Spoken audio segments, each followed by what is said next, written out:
to the chess club.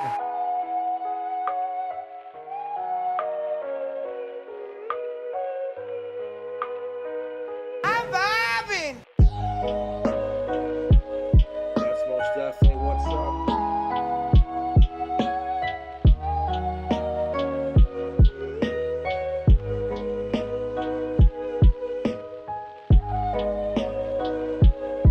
We're aiming for a controversial 7 out of 10.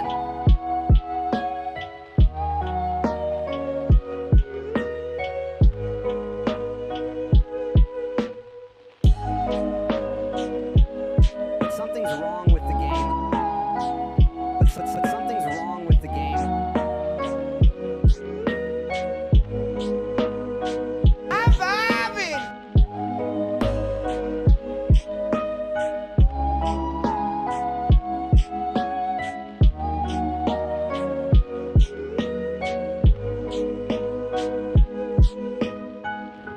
I called for help twice.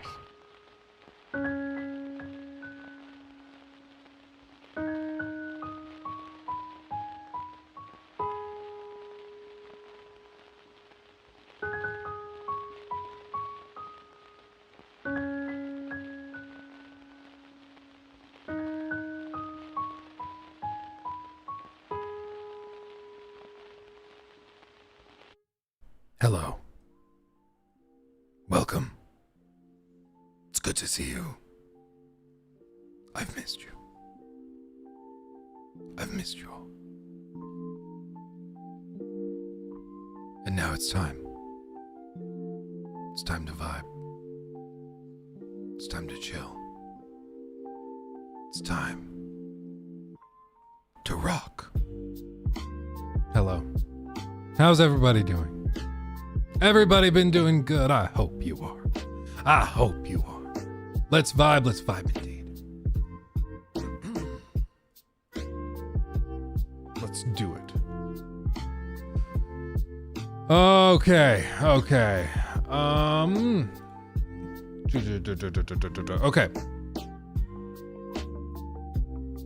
Currently sick. Oh, that blows. That's the opposite of sick. That sucks.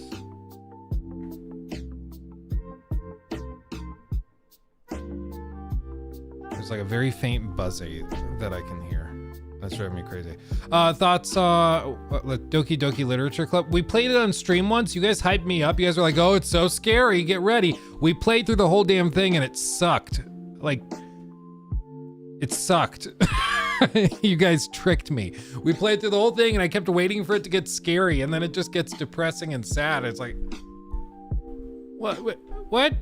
I felt lied to by you guys. So I want to be clear about that. I blame you.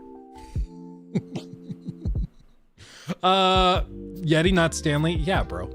Yetis are factually, testably better, like in every way. And they don't have to rely on TikTokers to sell their product. It's just good. It's just awesome. And that's all you need, you know? It's great. Little Nightmares 3, I'm excited. It's a different studio, but it's a studio that I also love, so we'll see. We'll see. Sometimes bad games are fun to play. That's true. That's true. It's why I've said a lot that, like, I don't really think that there's an example of a game that's so bad, there's no price at which it's worth trying. Like, even Gollum is terrible, but for $1, I think you could get $1 of fun out of it because it's so bad that it's almost funny. Like, I think you get $1 worth of fun out of it. And The Room is a terrible movie. If I could go see it in the movie theater for $1, I'd go see it. You know? Banisher Ghost of New Easton, please, must see. I know you'll be interested. Oh yeah, no, Jacob, I've been following it. That's one, I don't think we've talked about it on stream or anything, but I've been following it and I think we probably look at it since I haven't looked at it yet. I can pull that up. Okay. Dude, I swear, I can't even look at X right now. It's just so toxic. So many people trying to find reasons to hate Pal World, it's just insane. Like, it's painful to watch. Because it's just like, it's so desperate. You can tell people are trying so hard to come up with a reason to hate it, and they're grasping at a lot of straws. Many, many straws. All the straws.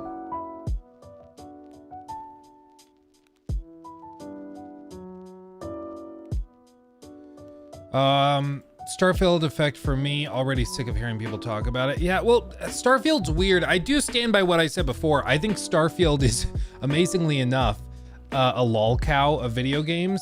And if you don't know the term lolcow, basically it's people that just like, it's usually internet personalities, but it refers to people who are entertaining, but are not in on the joke as to why they're entertaining. So usually it's like, somebody online that thinks they're an amazing musician, but they're actually tone deaf. And so they post all these videos of them singing, and everybody's watching and laughing at the video for being so terrible. But the person posting it thinks that it's because they're really, really good. And that's kind of what Starfield is. It's like Starfield is a game that's trying really hard to be X, Y, and Z, but it's failing at most of that stuff, and everybody just enjoys talking about it. But Bethesda doesn't seem in on the joke, you know? Like, it's ridiculous. So, yeah, it's just ridiculous. Have you ever thought of doing a Hollow Knight critique? It's not really worth doing until it's in the news again, and who knows if whatever it's called, Silk Song or whatever, is ever going to come out. So we'll see. But probably not, honestly. So yeah, anyway, okay. So this was just posted by, I guess, new segment, Jacob, new segment. This was just posted by Palmer. I hadn't seen this yet, so we're gonna experience it together, and maybe this is a nothing burger, but it seems interesting enough to pull up. Apologies! It has been proven that Pal World is or was not made with AI and was not made with stolen assets. In fact, the look how the models are one-to-one Twitter user later admitted to scaling them to fit. Y'all couldn't find a legitimate reason for anger and fabricated it. So just before we go into specifics, basically what's been going on with Pal World is there's a group, it seems like there are a lot of Pokemon fans that are trying desperately to find a reason to dismiss this game and hate it. And it's really, honestly pathetic, because they are really stretching. Like there's kind of a crossover where it's the Pokemon fans that are offended that there's now a game that's winning over Pokemon fans, because let's be real, it is clearly heavily inspired by Pokemon, but it's still a very different game than Pokemon. And then there's another group, which are the like anti-AI activists, who I think have good reason to be worried about AI, but it's turning into the same kind of boogeyman of like, oh no, it's too scary, you have to ban it, you have to dismiss it, that we've seen before. And I think it's because AI has the potential to put a lot of people out of work. There's no doubt about that. And one of the scariest things, and interestingly enough, with AI, everybody assumed the one group that would be safe from AI making their jobs obsolete were artists, because it was like, well, a robot can, yeah, it can like do accounting way better than a human because it can't make those same mistakes that a human might make when they're tired or something. It's really good at math. It's really good at analyzing scientific data, stuff like that. So those people, they could have their jobs replaced by AI, but artists will be safe. And then we've seen AI art come along, and it's very, very good. It's very good. Now, granted, it has a lot of problems. The thing I've pointed to before is like fingers and hands always get kind of busted. But some models like Midjourney 5 or Midjourney 6.0, very, very good. And they're able to produce pictures and images that even include like copyrighted characters, which I think they turned that off. They were able to find a way to make that not work. But it's at least capable, and has been capable in the past, of generating copyrighted characters in all new scenes and situations that look like they could be real. Like people used it to create pictures of Mario like standing at a grave sobbing. Like something that clearly has never come from Nintendo, but looks very, very good. And they can do it in like 10 seconds with something like Midjourney. So it now appears that even artists are not safe from what AI art tools are able to put out. And so there's kind of a couple ways that you can discuss it. Either you can argue that AI art and AI images should be just banned outright, should never be allowed. Or there's the more sophisticated position, which is that they should be allowed, but only if the models are trained on like AI systems that or that are trained on art sets rather, that are from consenting artists. So this was the thing that I think, what is it? Getty Images, they just announced this, where they are going to have their own kind of AI model that's trained off of their licensed images from their photographers and artists. So in that case, that AI generative thing is totally fair because the artists have consented and been paid to have their artwork used in the training process. So there's kind of two approaches to it. Most of the people that seem to be freaking about Palworld though are the former group. They are the group that's saying if it used AI anything, it should be canceled and people shouldn't play it. Now, all of this though is kind of beside the point because there's been no evidence that they've used AI in the creation of Palworld. Not to mention it's been in the works for years, well before these AI tools were ubiquitous. And so they've taken to grasping at straws all the way to the point of claiming that like, well, look, the CEO previously said in an interview that he's interested in how AI could be used in video game development. Okay, if that's your evidence, then okay, get out. Like that's not convincing at all. Like everybody said they're interested in how it could go out. And I think there's tons of potential for AI tools in video game development. The fact that there are AI tools in their infancy right now where you can sketch out a character, whether it's a human sketching it or an AI sketching it, you can have a drawing, a 2D image of a character, and then an AI can model it for you. And it still needs tweaks and stuff, but these tools are currently in basically alpha compared to where they'll be in 5 years. So absolutely, these things are going to make video game development extremely efficient, and it will probably speed up the process a lot. Like these 6-7 year development cycles could be cut in half with some of these tools. So absolutely managers and executives are looking at them. But what they say specifically is that a lot of these claims were faked, because we saw this went kind of semi-viral because people were taking models of some of the different creatures and were trying to line them up and show, look, they just took the original model leaked from whatever game and then they reworked the model into the shape it takes in Palworld. So they just straight up copied and pasted it. Apparently that's not true. Don't fall for the lies that hashtag Palworld stole assets. This takedown of screenshots from those videos proves the Palworld models are different. The person that created the misleading anti-Palworld video admits to hating Palworld for glorifying animal abuse. This has nothing to do with plagiarism. They just hate the game for being too edgy. And they said, I'm doing this because I think it's disgusting how much Palworld glorifies animal abuse. That's a new one. Okay. It's a video game. I wonder what they thought of like Red Dead 2. Like Red Dead 2, yes, it's a great game, but cancel it. You can hunt animals and you ride horses. Horses aren't meant to be ridden. Horses are people too. Okay, what else do they say? I feel a little regretful for using exactly so flippantly here. I was trying to be silly, but I think it gave an incorrect impression. I want to emphasize that while some elements are similar, these meshes are not literally exact copies of each other. I'm so interested in your perspective. Is there like some common sense test to show that this isn't an accident? I have been counting polygons, but that feels so easy to cover for. Like I could just press a button in Blender and the meshes would be completely different. So they're just like straight up, they just lined up some meshes, scaled them a little differently, and are like, oh, see, they're totally the same. And then people took this and ran with it and were like, see, the meshes are copied. Wow. It's almost like you should never, ever go on Twitter for any sort of truth or valuable information because it's all crap.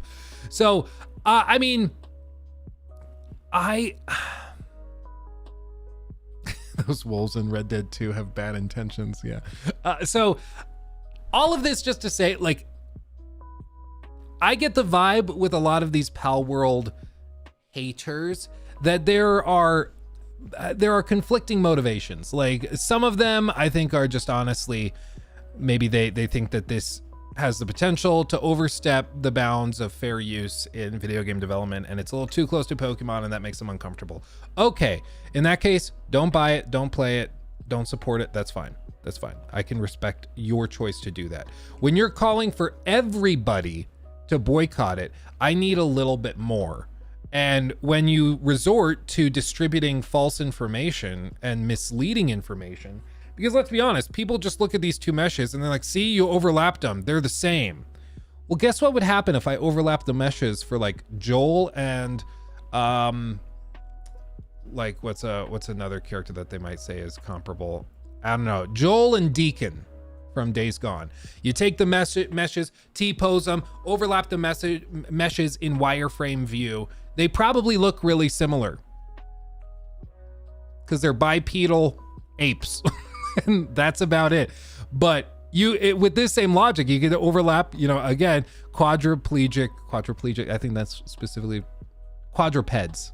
Yeah, quadriplegic, I think is something else. Quadrupeds, and overlap them in wireframe view and be like, oh, see, they're totally the same. It's like, no, they're not. They're not. They have 4 legs and a head and a tail, sort of, but they're not the same.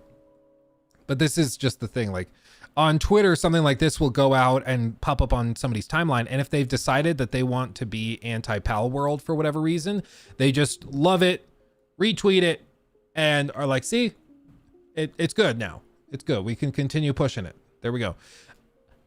Even if it's not true, because they don't really care about what's true. It's what kind of allows them to continue in their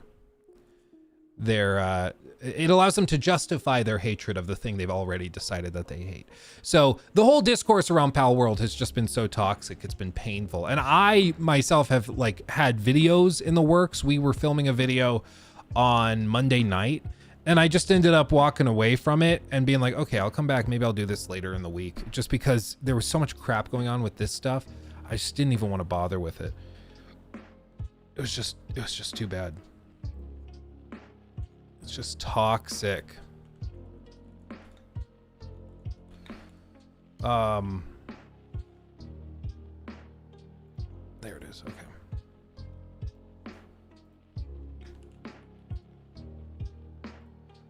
So, all of this to say, I am glad that some of this is blowing over a little bit, because it is just so painful. And at the end of the day, like the thing I've said before, and some people have mistaken this as me being like broadly dismissive. Here's the deal. Like, if you are an anti-AI activist, let's say, if you're an anti-AI activist, that's okay. I can understand your concerns and your passionate response to this. You're trying to protect artists' jobs and all that. I totally understand that, and I can respect it as long as you're respectful to others. But what we're seeing right now is clearly a failed approach, okay? The argument is being lost because millions and millions of people are still buying Pal World. They're not being convinced by your arguments, okay? So let's just think pragmatically. We got to do something else. Something else. Like, look at this. Pal World has sold 7 million copies in 5 days on Steam alone. I have confirmed with Pocket Pair this is a Steam-only number, not including Xbox sales or Game Pass. Jesus. So all of the arguments that, oh, well, we need to all stand up and fight it. It's just like the Hogwarts Legacy calls for boycotts all over again. And it seems like the harder people are pushing for it to be banned,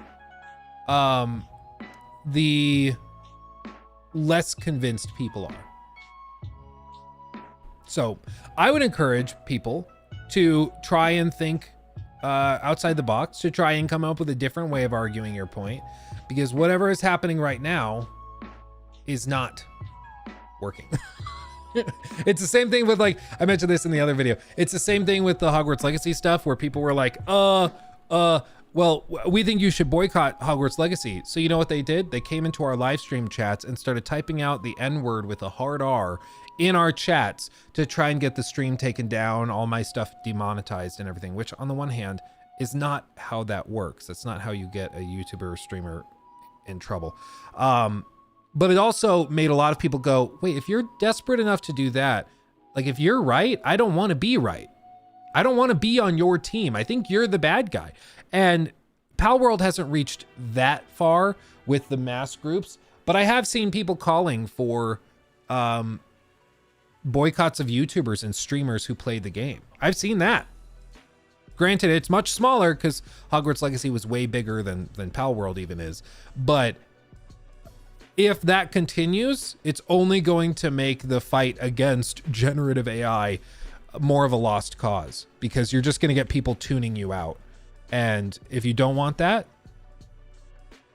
like, really try to look at this from an outside perspective, because what's going on right now is not working, man. It's not working.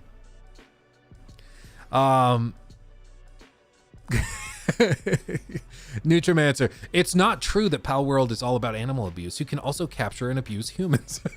Well, it's like, for one, they're pals. They're not technically animals. I get that they're inspired by animals and Pokemon, but, like, it's not directly animals. Secondly, it's a freaking video game, okay? Thirdly, like, your personal discomfort is okay. Like I had, you guys remember Cammy? You guys remember Cammy? We did some videos years ago on the main channel with, like, Knit Grit and everything. And she's just delightful, wicked smart too, an amazing writer.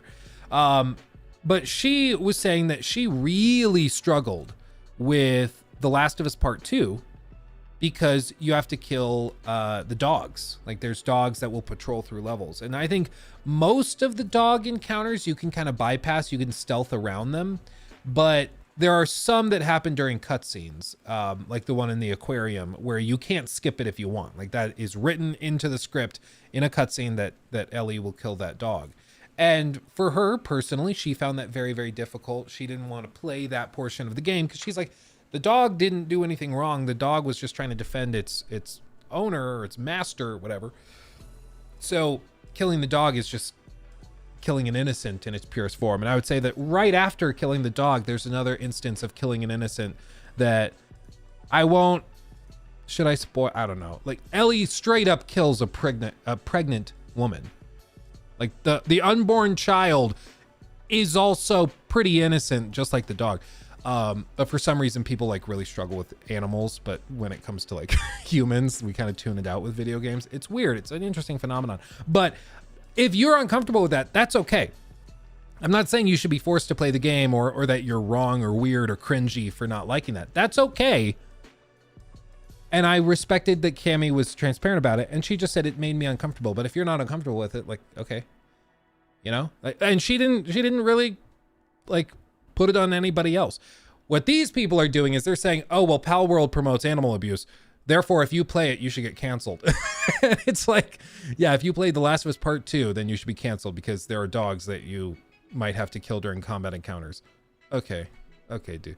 Another example of why you should never, ever look to Twitter or X or whatever for any sort of intelligent conversation. Because unfortunately, this is the kind of the great shame of it, is that Twitter and X can amplify voices, but often what it does is it allows for very vocal minorities of groups in very specific niches to have their voices amplified because they can all 100% of them like the post from one of their leaders. And then, like, it's only 5,000 people, but 5,000 likes on a tweet seems like a lot. In the context of the internet, like, that's nothing. And in the world, that's nothing. it's a rounding error, but on Twitter it seems like a whole lot. And so these people start to think that their opinions are worth more and more valid than everybody else's because their post got more likes because the people in their particular niche are very, very involved and very vocal with it. So just think critically with this stuff. Think critically. If you're liking Pal World, that's okay. That's awesome. That's awesome. I've been having fun with it. We might play some on stream today. We might actually do that because I haven't gotten to put much time into it, and I'd like to continue getting acclimated with it as one of the biggest games of the year, you know? But if you are anti Pal World, okay. I'm all down for you expressing your opinion, but if you're going to be the type to call for people to like be canceled or calling people names because they're enjoying this game, then you can go dry up and I don't care.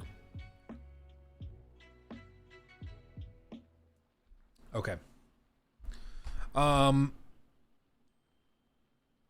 Okay. End of segment. Okay.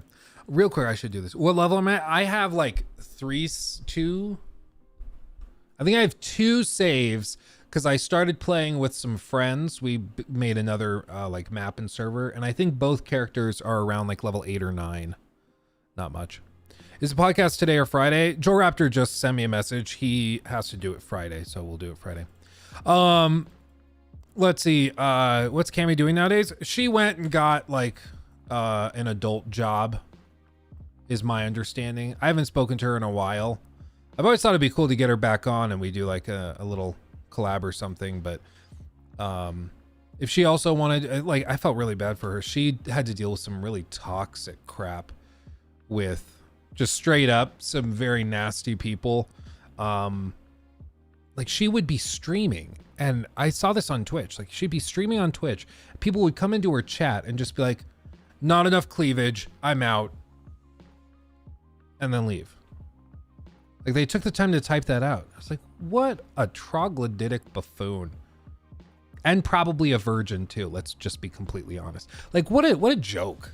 What a pathetic individual to just like come in and do that. Oh man, pure incel behavior.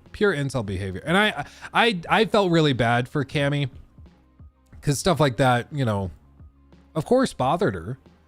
And you know, any amount of me being like, you know, as a dude that doesn't really have to deal with that kind of thing, I'm like, oh, just don't let it affect you. Like, I can't really offer a super valid perspective because I don't really have to deal with it. Like I had somebody in chat the other day, somebody just came in and was like, Luke, can I rub oil on you? I was like, sure. Olive oil, avocado oil. I've heard that's good for you. Like, whatever. I don't really care. But you know, maybe I should take that sort of thing more seriously. I don't know. But, I think it's just very different for somebody that's trying to get started in streaming and content creation to have to deal with that kind of stuff constantly. It just sucks. It just sucks. You know. I mean, you do have an OnlyFans or hinted at it. Maybe not.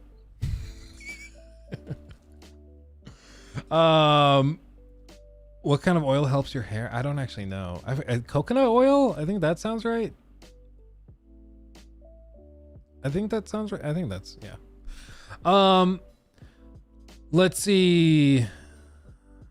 Even on your channels, there were a lot of dickheads to Cammy and Jacob, but not as much. Yeah, and we even have had troubles with it, with like people being kind of mean to Joe Raptor when he's done stuff.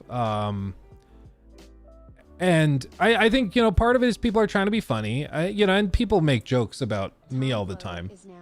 Thank you, Tom. I'll catch up on these too, because we also got Exordian. Thank you for subbing with Prime. Appreciate you. Redbox just gifted a sub also to Jacob.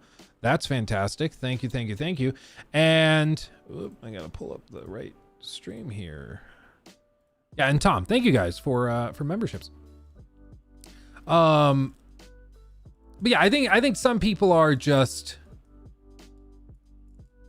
trying to be funny, and I can understand that, and sometimes it lands and sometimes it doesn't.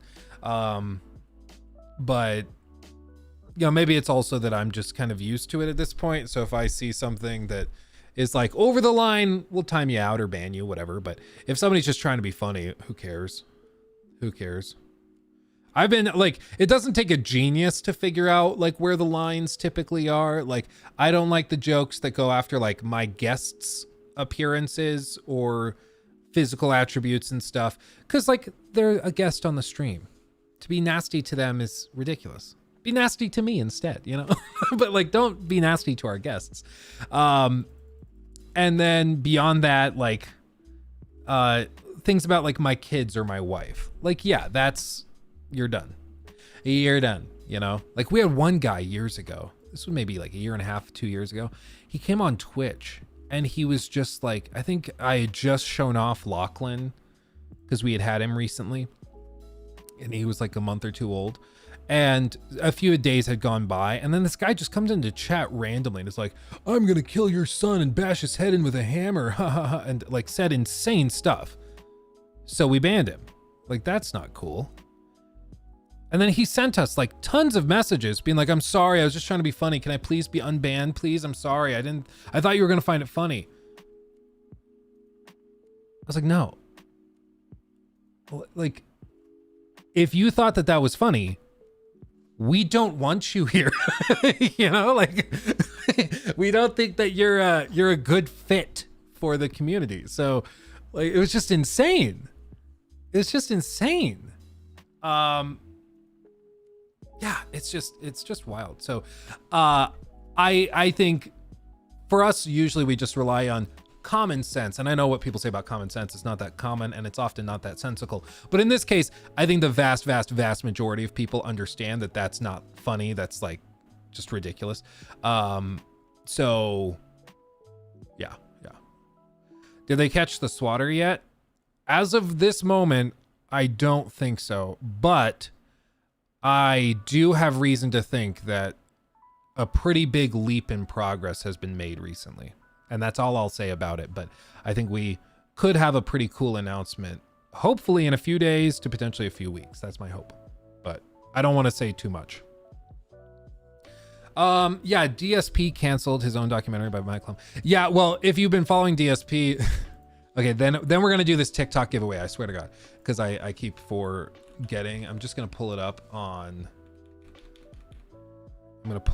here on my browser so that I can't forget, because it's going to be right here on screen. Okay. And where did it go? Okay. So, yeah, DSP, if you've been following recently kind of what went wrong or has been going on with it, it's very interesting. He has been getting trolled by people who, like, okay, let me just break it down. So normally on YouTube, okay, this is like little DSP segment, because it's also interesting with just how YouTube and streaming works. So if you don't know DSP, blah, blah, blah, DSP is the dark side. So yeah, if you don't know DSP is this guy. He is the one that like has been like really toxic. He's been a streamer, a YouTuber for like 15 years. Tons of like racist and sexist crap in his past. He was caught masturbating on stream one day. He forgot to turn his camera off when he started the pre-stream, and so his camera's on while he's doing his business. He has an addiction to a mobile game called WWE Champions and spends thousands and thousands and thousands and thousands of dollars on it regularly. Like he is a lol cow of all lol cows. And he was having a documentary produced by Mike Klum, who's the same guy that produced the Boogie, not Boogie with the Hoodie, the Boogie documentary. You remember this one? No, not this one.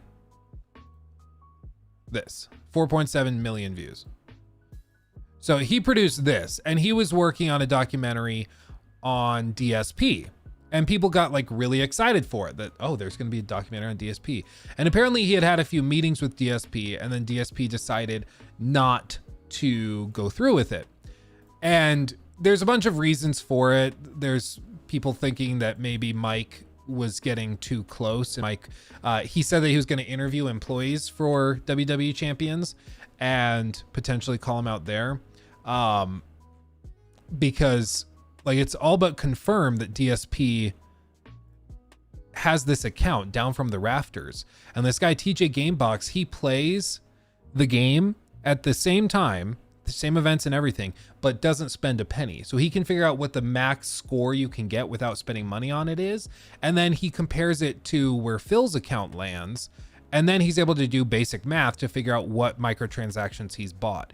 And so in a single night or weekend, he'll spend $1,600 on the game. $1,600 on a mobile game. What? And then he'll get on stream and he'll be like, guys, I'm running really low on funds. I have bills to pay. I have taxes to pay. I need you guys to donate more. And then he goes and spends all the money on a mobile game, which is why I think it's fair to call him a scammer, because he's taking money and lying to people about it, you know? And I think at that point, it's fair game. You know, I think at that point it's fair game. And it's like a Candy Crush WWE game. It's a whole thing.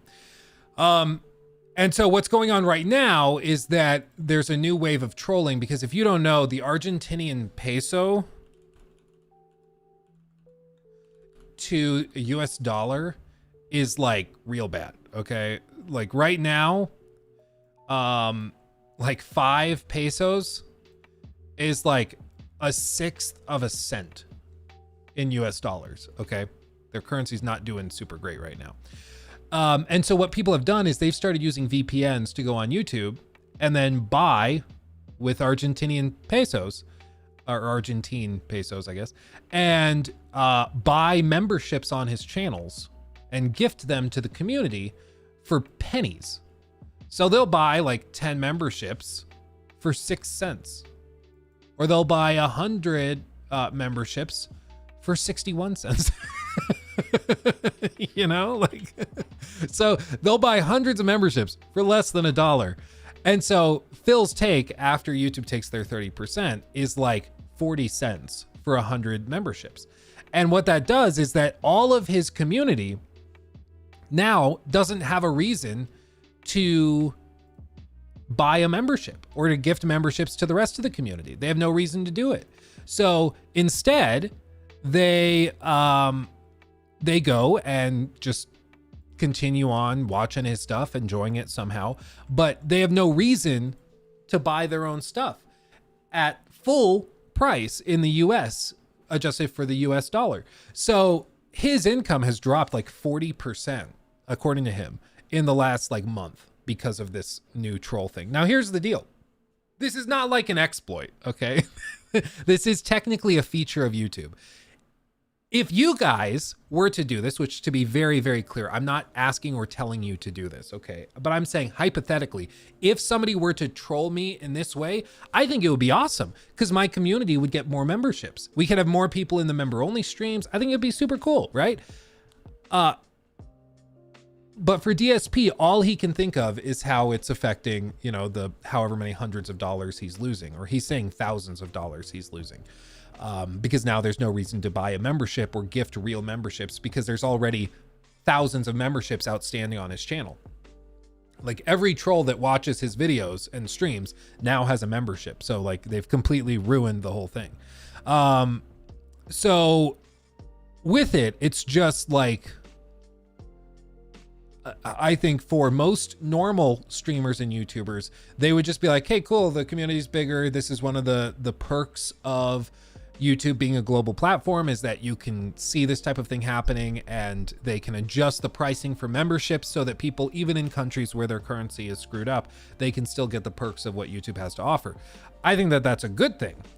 Somebody like DSP, he has started banning anyone that speaks like Spanish in his chat, because he thinks they're Argentinian. He has taken to banning anybody who starts gifting memberships. So like he's just going scorched earth. And it's pretty freaking hilarious. So that's what's going on with DSP right now, is that he's kind of freaking out because his income is plummeting. And one of the things with DSP is that when he gets stressed emotionally, he spends more money on this mobile game. So he gets stressed about money, and then he drops $1,600 on the mobile game, which puts him in an even worse financial position.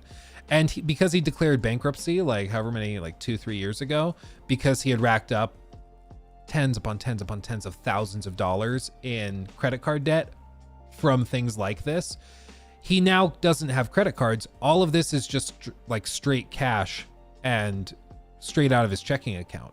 So he's just running out of money. He's just zeroing it out because he's addicted to this mobile game. It's honestly pretty sad. It's pretty sad and pathetic, but people have tried to help him time and time again, and he just will ban them. He'll call them haters. He'll call them detractors, whatever else.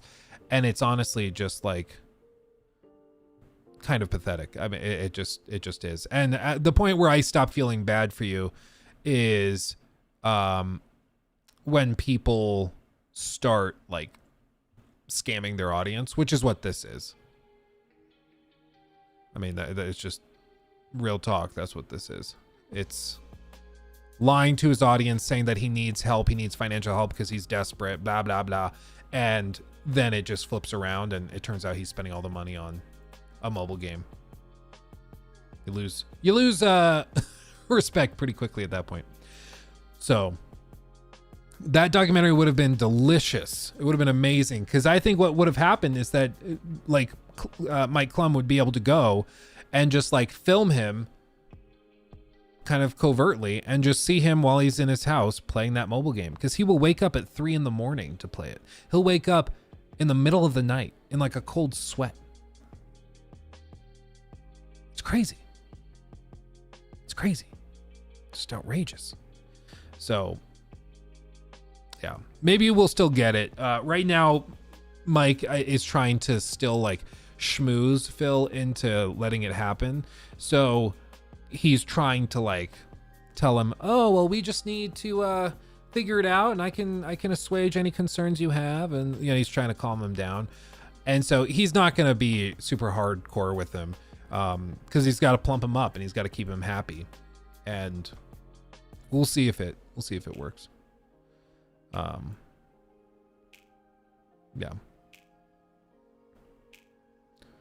Yeah, end of the daily DSP segment. Jacob hates the DSP segment. I can't stand it. I mean, it's kind of funny to a degree.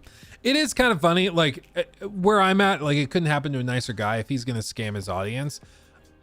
I mean, at this point, if you're donating money to him, I don't like, there are plenty of ways that you could find out that this is not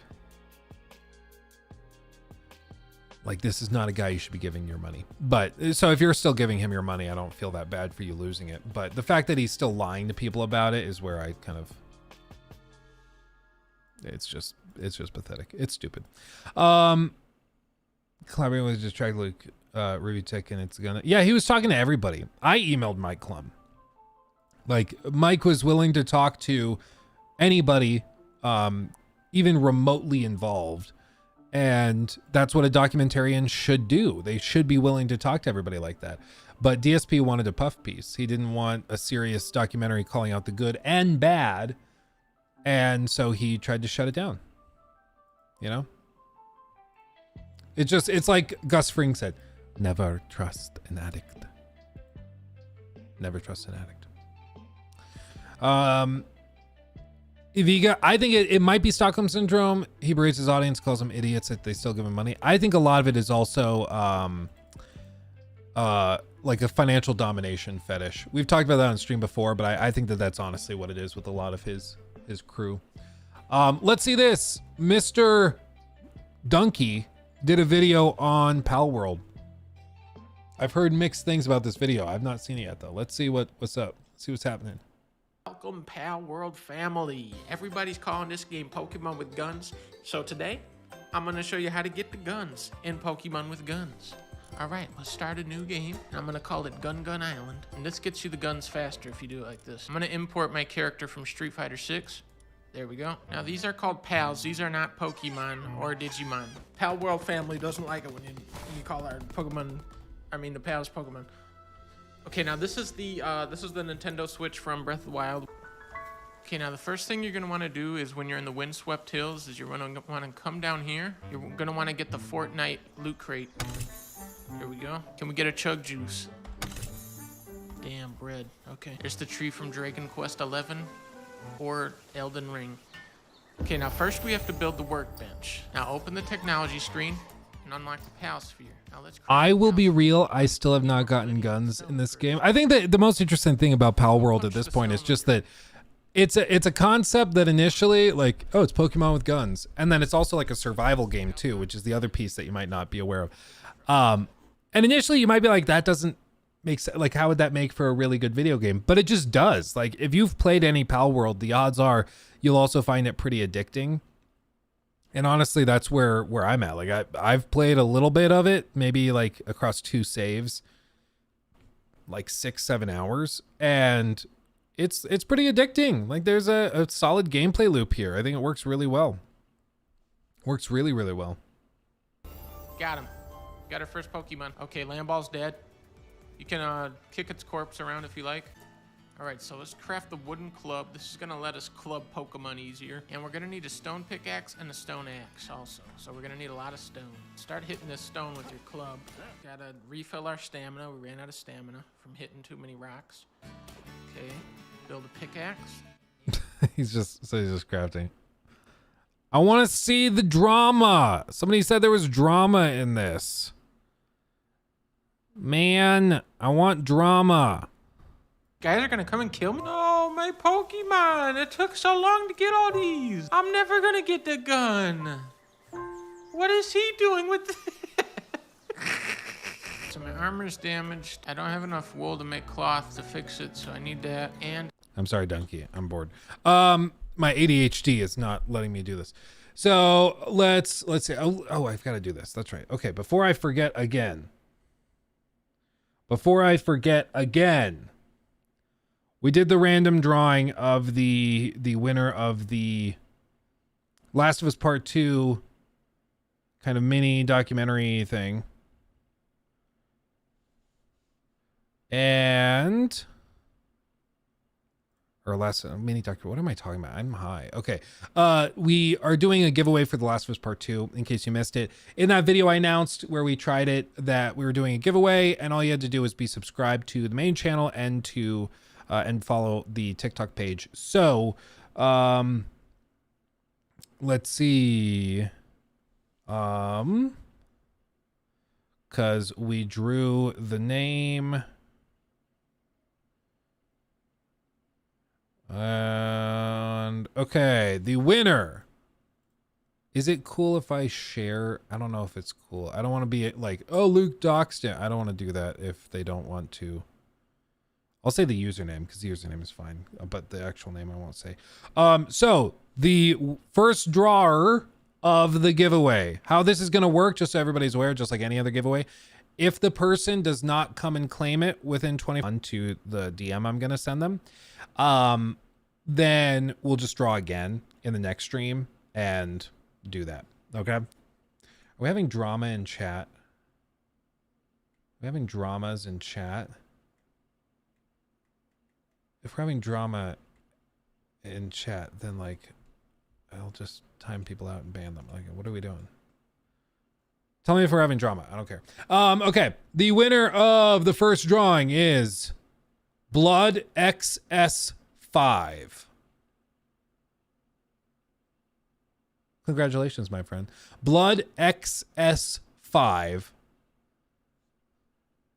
I'm going to send a message right now. Congratulations, exclamation point. As you might have seen on the stream, you won the giveaway for The Last of Us Part 2 Remastered, exclamation point. Please reply here and reply here within 24 hours and I can send you your copy of the game, exclamation point. Voila. There we go. Someone's trying to have drama with me. Okay, what's... Does everyone just need to go sit in a corner? Is this what's happening? I don't know what's happening. I don't know what's happening. I don't want to deal with it. Can one of the mods, either Jacob or maybe Leo, pop over there, see what the deal is, and try to handle it? Because I don't want to deal with this. I don't want anyone to deal with it. Okay. Okay, I can close that down. We don't need to talk about DSP anymore. And okay.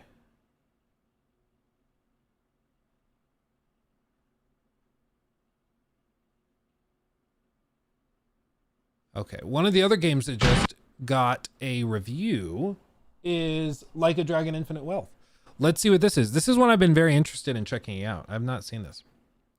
And I've not seen the review. So let's watch it together. What's the review like? IGN, how good is the game? Before we hit the surfside streets of Honolulu, a quick note. Oh, this is the guy. Okay, I'm going to tell you something. You won't be able to hear it. This guy, in all of his IGN reviews, he has a very particular cadence and rhythm to his speaking. And every sentence, every paragraph follows the same pattern. Like every single sentence, okay? About spoilers. This About review spoilers. won't dive into anything about Like a Dragon Infinite Wealth story that hasn't already been discussed in its trailers. But So he goes ba-ba-da-ba-da-ba-da-da, ba-da-ba-da-ba-da-da-ba-da-da.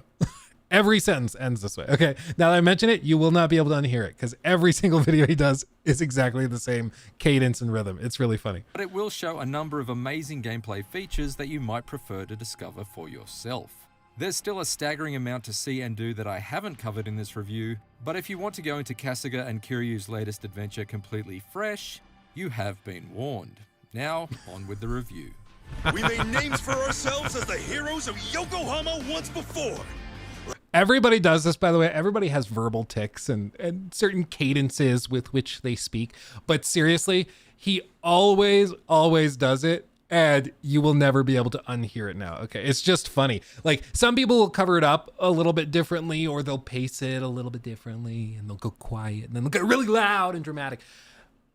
But with him, it's just so funny because it is without fail every single review he does exactly the same. And now whenever you hear an IGN review with his voice, you're gonna hear he reads the script the exact same way every single time. It's really funny.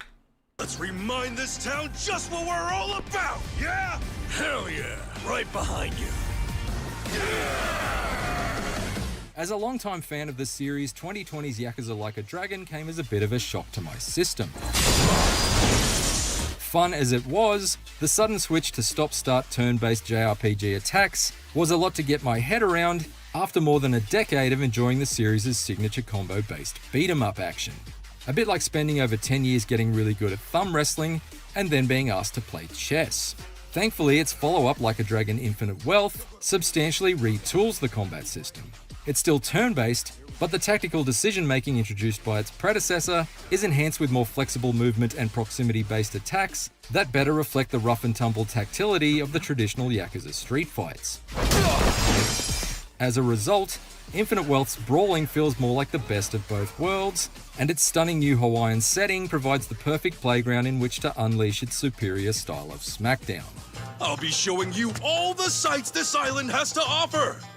I call it Yakuza Kahuna Hawaiian style. This is the thing about Yakuza you have to understand is that like Yakuza's just outrageous. Okay, people have compared it to like, oh, it's GTA, but like reworked and goofier, and I'm not sure if those comparisons are directly fair because it's not as open-ended as GTA can be, but like Jesus, man, it gets so outrageous. There's so many just crazy moments where they just go off the wall. Hero Ichiban Kasuga returns from Yakuza Like a Dragon and remains the lovable human Labrador that he was before. Another day, another chance to make a difference. And this time he's paired up with series stalwart Kazuma Kiryu, who we find in a more reflective mood due to his recent cancer diagnosis. Well, It's Yang. It's Yang. After the well, I could tell. here's to our strange reunion. That's Yang, right? Am I wrong? If I'm wrong, it's really funny. Somebody sounds just like Yang, but that's got to be Yang. After the, well, I can already tell. Is that Yang? Yang, yeah. Okay. I thought so. It's fine. Like, the only reason people gave Yang crap, and let me be clear, Yang is a very talented guy. I know I've poked fun at him in the past. He's very talented. I never met him. He comes off as very intelligent. He seems like a cool guy to hang out with, even if he is like a total sycophant for Kojima, and I find that really funny. He's like Jeff Keighley's younger brother. It's really funny. But the reason that Yang kind of went viral, like I think it was a month or two ago, whenever this was announced, they had like a trailer or something where they played the clip of him, is because he previously gave like Chris Pratt a ton of crap for voice acting as Mario, just with his normal voice, basically. And he was like, as a voice actor, I think it's really important to bring something new and fresh to the table. And then we get this performance, and it's just his voice. He's just talking. Like, after Well, I can tell that it's Yang Yeah already. So it's like, it just was too easy. It was too delicious to line up, you know? This odd couple travels to Hawaii in search of the biological mother that Kasuga has never known. However, they soon find themselves caught in a compelling conspiracy involving a local religious sect and multiple crime syndicates. We're looking for Akane as well. If you know her whereabouts, I ask that you please tell us. The ensuing mystery eventually takes some dramatic twists and turns, without ever becoming as tangled as some of the more convoluted plots of the series' past. The series is past.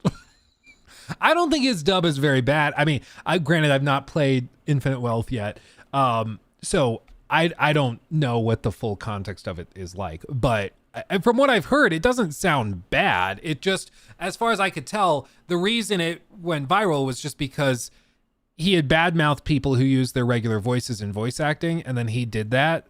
And then, like, also the other part of it. Oh, this is a very close-up shot. I forgot I did this. The other part of it was that, like, he was very, not, like, toxic about it, but he was very, like, it's like when your friend gets a new car and then they drive it everywhere. It's in, like, tons of pictures. They like, come over to your house and they park it in the driveway, blocking you in just because they want all of your neighbors to see their nice new car.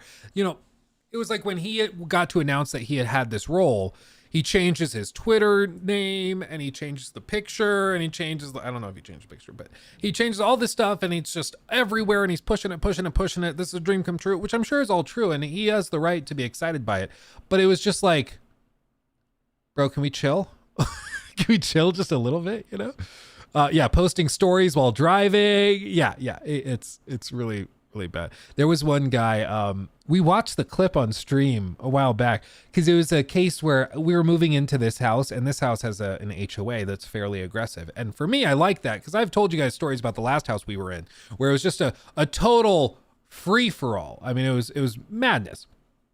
Like guys parking an actual crane on the corner of the road so you couldn't turn the corner. Like you couldn't actually drive through the neighborhood properly. But there was no HOA, so you couldn't really do anything about it. And the local police like didn't really care. So it was just a big problem. So I'm okay with a more strict HOA right now. But somebody sent me or said we should look up a video of a guy that was getting fined by his HOA for parking a pickup truck on his driveway. And it was a Rivian R whatever pickup truck. So it's like $100,000 electric truck. And this is a guy that had like a 3 or 4 car garage. And they show it in the video. It's empty. He just wanted to park it on the driveway so his neighbors could see his fancy new car that was really expensive. He even went to the trouble of like dragging the electrical charger outside with an extension cord to charge his car up overnight so he could keep it parked in front of his house so people could see his fancy new car. And I was like, okay, I feel less bad for you now. Like initially, if I was like, oh no, you don't have a garage, you got to park the truck somewhere and your HOA is going to fine you if you have a truck on your driveway. But then you're like, you're just trying to flex on people. Okay, I feel less bad for you now. You know, that's kind of where I'm at. Yeah, keeping up with the Joneses kind of thing. Yeah. If you have a nice car, more power to you. I think that's awesome. You know, you're getting it. That's cool. But I also reserve the right to like make fun of you or be annoyed if you're toxic about it. And with like the Yang thing, he landed an awesome role at, hopefully he got a big bag for it. He's living his dream because Young, as far as I can tell, has always wanted to be a voice actor first and then a YouTuber second. The YouTube thing is a great way to make some money on the side. But I do feel bad for him that he got so much crap for announcing this role he was really excited for. I think people were a little overly mean. I think it just lined up well because they just played the clip of him bashing Chris Pratt and then the clip of him doing what he was bashing Chris Pratt for. So it was just a whole thing. Rob, it was because in his HOA specifically, when you buy a house with an HOA, you sign a document that says you agree to abide by the rules of the HOA, which is the homeowners association. And some HOAs have different rules. It might be that you have to keep your lawn clipped. You have to paint your house only one of these colors. If you're going to like cut down a tree, you have to get HOA approval before that. If you're going to rebuild your fence, which we have to do at one section of our fence because the wind blew it down, you have to build the fence in a particular style so it matches all the other fences around the neighborhood. So it kind of unifies it and it protects property value usually. So it makes your neighborhood more desirable and fancier. But there are also sometimes rules where it's like you can't have a crane or a massive pickup truck or something like that parked outside because it clogs traffic on the streets. It takes up part of the street, so it's harder to drive through. It makes it more difficult to, in our case in Colorado, to like plow the snow off of the streets. So they have a rule where like you can't have a massive work pickup truck in front of the house. Yeah, a lot of HOAs have Airbnb clauses. Yeah, like where you can't rent your house out as an HOA or as a Airbnb. And that way neighbors are protected because the neighbors are happy that they don't have to deal with Airbnb tenants coming in and out all the time and partying in the house. So the rest of the neighborhood is happier, but it does remove some of those freedoms. But when you buy the house, you know that that's a thing. Like, you know that that's a thing. Like, you don't have to buy the house with the HOA if you don't want it. You know, if you want the HOA, you move into that neighborhood. If you don't want the HOA, don't move into that neighborhood. It's really simple and straightforward. I like the HOA that we have now because they do retain the property value really, really well.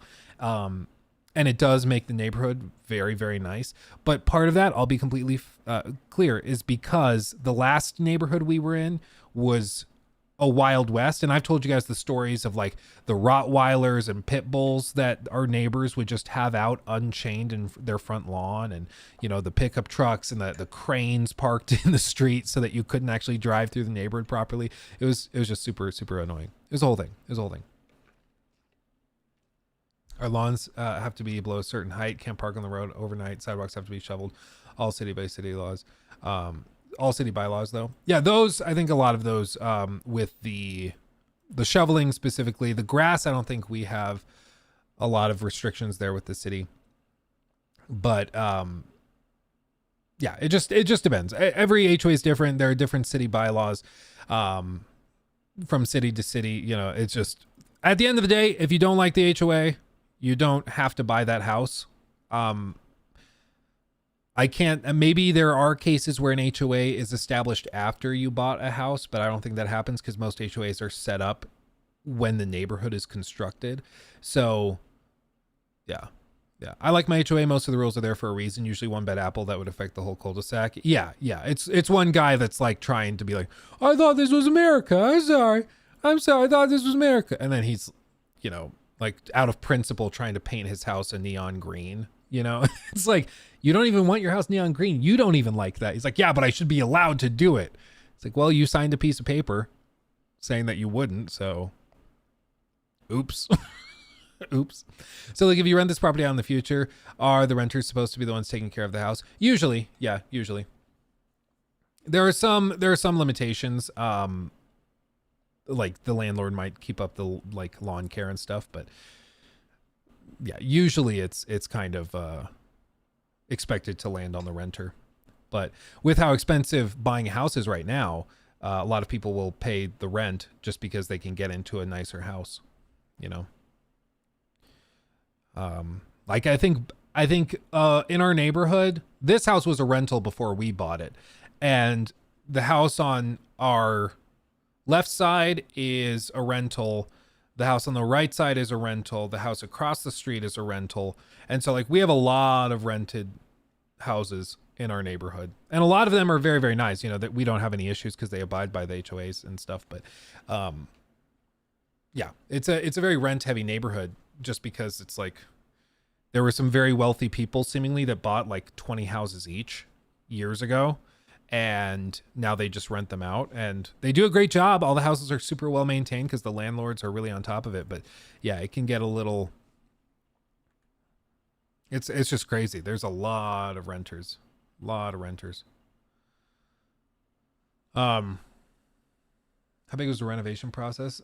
Not that bad. I mean, when we moved in, we had to do a good amount of work, replacing all the trim and stuff. And I replaced all the blinds and things like that. All that had to be done. I'm also having like all the toilets swapped out. So there's stuff like that that we're doing, but it's just, you know, case by case. These types of things just take some time, but it's also about just picking your battles, not trying to do everything all at once. When do you think The Last of Us Part 2 will come to PC? Maybe closer to the show. When's the show expected to launch season 2?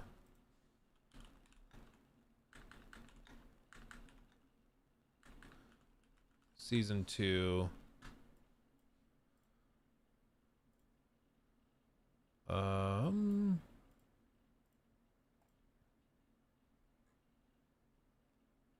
Have they said? It just says 2025. Q1 of 2025? Okay. They said they've had to delay it because Pedro is very busy and he busted his arm. So they've had to delay some shooting because of that. But it is in the works, allegedly. Allegedly, hypothetically. Oh, dude, I just remembered the video that we get to put up tomorrow. I think you guys will like it. I just remembered what it is. It's going to be funny. Let's see. Nice Stanley. How dare you, Vince? You think I would go with a Stanley? Are you trying to trigger the crap out of me? Are you trying to trigger the crap out of me right now? It's working. Oh wait, what was that Mickey Mouse game? Hold on. It was like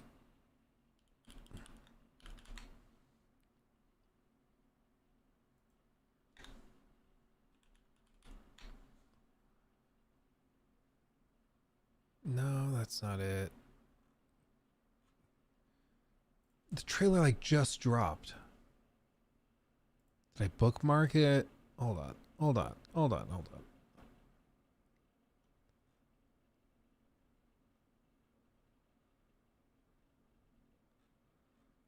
I guess I didn't. Did you guys see that trailer? It was like a trailer for a new game, like now that the rights to Mickey Mouse and the Tugboat, I think it was Tugboat game. No. Man, I saw it somewhere. I'm just totally spacing it. Mouse, no, that's the first person shooter.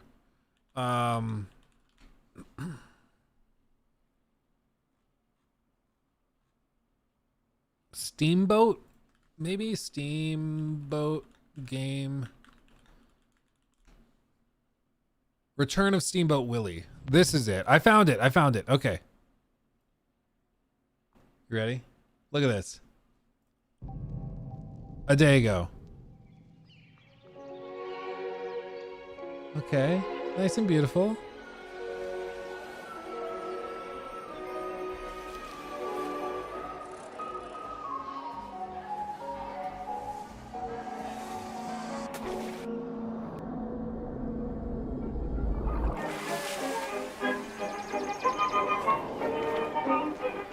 Steamboat Gala.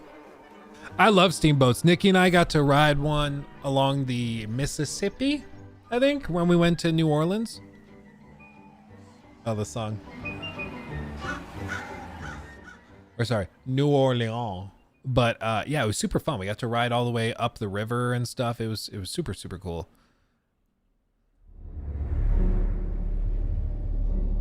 Oh, what's that? Oh, paddle.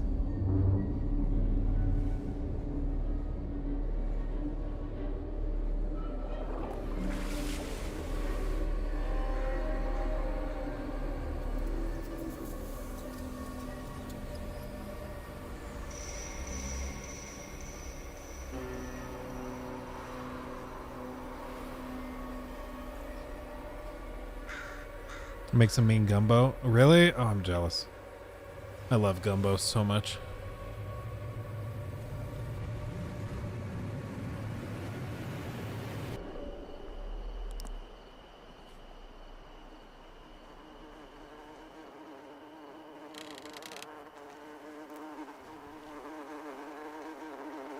Oh, I'm gonna turn this off.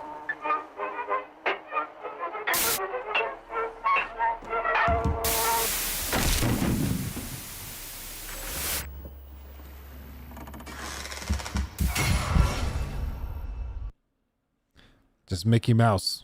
He's lost it.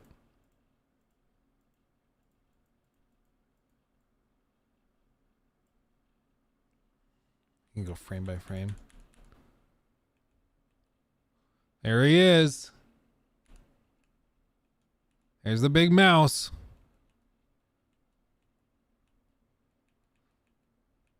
I love it. Is he holding a gun? Brah, brah. Can't tell. Seems interesting though. Seems interesting. I'm down. I'm down. Are you guys down? I'm down. I'm down. I mean, it's gonna be like, it's probably gonna suck. Let's just be let's just be honest. Most of these like quick little spin-off horror games are terrible, but yeah, it's I'm excited. I think it'll be fun. For like $10, $20 or a Game Pass game, I'd probably get an hour of fun out of it. A couple jump scares. Eric, good to see you, my friend. Feel better. Feel better. I'm doing well. Hopefully you're gonna feel better. Looks more like Chuck E. Cheese. Kind of actually. Yeah. I don't know, parts of it look really graphically good. Other parts are a little more Unity engine looking. But stuff like this looks pretty solid. The grass looks good. The initial steamboat looks pretty good. Textures are maybe a little flat, but it's fine. It's fine. It looks good. Man, it makes me want to go travel on a paddle boat again. Oh. Why people only want horror when a Disney game, IP goes public? Well, I mean, it just fits because like Disney's so anti-horror with their IP. They're so focused on family-friendly stuff that to then go and flip it around and just be like, oh, now it's just totally horror focused. That's just really refreshing, I think. It's just very different. Very different.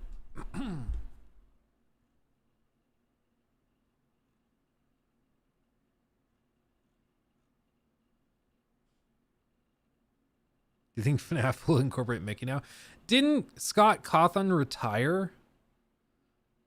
Or did he bail on that again? It feels like he's retired like 5 times. Did he actually retire? Because I thought I read something about that. Maybe I'm just making that up, but I could have sworn he did it.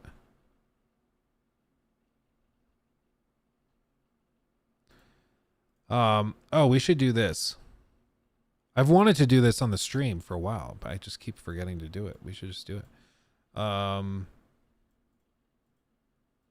Okay, so this is a no-clip documentary, a little no-clip documentary on the sort of aftermath of Fallout 76, and one of the like key designers on Fallout 76 and Fallout 4 and a bunch of those games. And he was actually in the documentary that they did on Fallout 76, but he ended up leaving Bethesda afterwards and like going to start his own company. So if we do no clip Fallout 76, making a Fallout 76 no clip documentary, he's in here a handful of times as one of their like main gameplay designers that they interview. Let's see if we can find the clip with him. There it is. Where are you? Come here. There you go. So this is him during the Fallout 76 documentary 5 years ago, and this is him now. He started his own little thing. So this is a documentary on kind of what happened and how that came about, which is super cool. I made my best Elder Scrolls. Like, I'm happy with that. I don't want to do another one. And I've spent 10 years doing Fallout games, so someone else can do that. I've spent 10 years thinking about nukes and live right next to Washington, D.C. That's probably not healthy. This is Nate Perkypile. You may remember him from our documentary on Bethesda Game Studios. I didn't need to pull it up. They pulled it up. It's almost like if I watch the thing, I won't waste time doing the thing that they do in the video. Isn't that funny? Isn't that funny? Perkypile. You may remember him. I just love seeing behind the scenes stuff on game development. I think this is is this a Ninja Atomos device? It kind of looks like it. Basically, Ninja devices, I have one somewhere. I think it's in the box back there. But I use Ninja 5 Atomos devices. They're usually used for like really fancy cameras, but you can also use them as capture cards to capture like screen or console footage in crisp quality. You just plug in the HDMI, you can plug the HDMI back out to another monitor. And normally it's used for like really fancy cameras. So you like route the camera output to that box, and then that box records everything. So it has like a slot on the back that a big SSD slides into, so you're not recording just on the camera. And it can allow you to capture in like full HDR. It's really good. It's how most professional operations work. And this kind of looks like one. So maybe this is what the NoClip guys brought to record some of his display while they were making the documentary. I'm not sure, but that's kind of what it looks like. From our documentary on Bethesda Game Studios, or our pre-release feature on Fallout 76. More on that later. Well, partway through Starfield's development, Nate decided to leave the studio where he had helped create some of the most celebrated and commercially successful open world games of all time. From Fallout 3 to Skyrim and Fallout 4, Nate created many of those world's most iconic areas, and as art lead for Fallout 76, he is partly responsible for arguably the best part of that game at launch, its map. Arguably is doing a lot of heavy lifting there. No, I agree. The best part of Fallout 76 at launch was probably the map, when it wasn't glitching and you could actually see it and move through it. Nate was working on an earlier version of Starfield Neon when he left the studio he'd called home for 14 years, and since then he's been documenting his new design adventure on both YouTube and TikTok. His new project is an open-world hunting game, a combination of his love of heavy metal and a childhood raised in the woods of southern Oregon. The game is called The Axis Unseen, and remarkably, he's making it all by himself. So when I was back in my old stomping ground of Maryland for a wedding during the summer, I grabbed my camera and went to check in on Nate. Not just to see how he's doing post-Bethesda, but how the game was coming along, what it's like moving from the creation engine to Unreal, the pros and cons of... Oh, I'm excited to hear his thoughts on that. Ooh, this is going to be interesting. It's also like props to him for going fully solo. I mean, it's not like he bounced to another studio and just left. He's just doing his own thing. I wonder, like, did he get a big bonus that helped him fund it? I wonder if they're going to discuss that, because leaving a job of 14 years is like a pretty big leap. So hopefully he had like a big nest egg or something. Being a solo indie dev, and just how bad the reception to Fallout 76 felt to those who'd been working on it. I'm excited. This is gonna be great. I'm working on The Axis Unseen, which is a heavy metal horror game where you hunt monsters from folklore. And I'm doing it all by myself now. Like, it is a heavy metal game, so I wanted to reflect that aesthetic and have something that was like really epic. And there's like the giant redwoods and huge skull sculptures. That mountain that you see is like literally 2 miles tall. But I also really wanted it to play well and not just look like, hey, here's this Unreal 5 game number 5000. So that's why I chose to stylize it. And I actually have almost no textures in the game. Like, it's literally flat colors. But because it is that nanite geometry, like there's still a lot of detail there. Every little tiny piece of dirt. Oh my can gosh. cast shadows, which is Oh my god. wild. That's the nanite stuff? Yeah, because it's like they call it virtual shadow maps, and basically what it does is like those are your shadows. You can see like all the tiny little bits there, and it breaks it into all these little chunks, which get even smaller. Dude, I wonder if this all started because he's like, yeah, I decided to download Unreal Engine one day, and then after trying it for 5 minutes, I was like, I have to quit. He's like, I can't work with Creation Engine anymore. That's pretty badass. But that's cool. I mean, I appreciate the desire to make something that looks different, because like I've said, Unreal Engine 5 is very, very powerful, but it's also very easy to use. And that is a great strength, and also something that could, I think, cause a brand weakness, which is that a lot of indie game studios and groups of like 2, 3, 4 people are going to make those like abandoned style games, throw them together quickly, and they'll look graphically pretty good, but the game will be absolute trash. And so you're going to start to see, especially in the next few years, a lot of those games coming out that are just, again, the whole abandoned thing all over again. So I think it's going to be important to see graphical delineation and to make your games look a little more unique. And I think it's a really cool idea to have no textures, basically. Everything's just flat, and then you rely on the geometry to cast the shadows to give it a texture, which is pretty cool, honestly. Smaller, so you can see close up, like each one of those, like that's why it's higher detailed. Because normally you would have it, they would call it cascaded shadow maps, where it'd be like all the shadows out to here are one level, and then out to there. But that never let you get fine detail without like weird little tricks, like screen space shadows and stuff. But in this case, since they're adjusting it on the fly, that's what lets you have those absurdly detailed little dirt shadows, which is not a thing. And you can see what Nanite is doing too. Because ultimately, it makes sense when you think about it. What they're trying to do is render on average, like 1 triangle per pixel. Right. You don't actually need more than that. So they just cluster the data like that.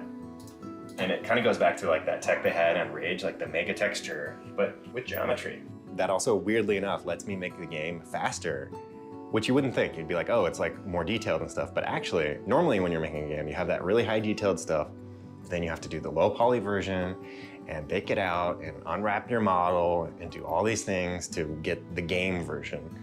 But I can just make stuff, and like I use this VR headset here to sculpt things, and I can, like this crazy sculpture that shows up in the game, I did that in like 40 minutes before dinner one day, and I just shove it straight into the game with all that detail.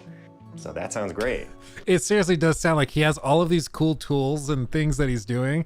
Maybe he was just honestly bored. Like, I've heard of this happening a lot with creatives that make these kinds of games and projects, is that they just kind of get burnt out and a little bored with doing the same thing over and over again.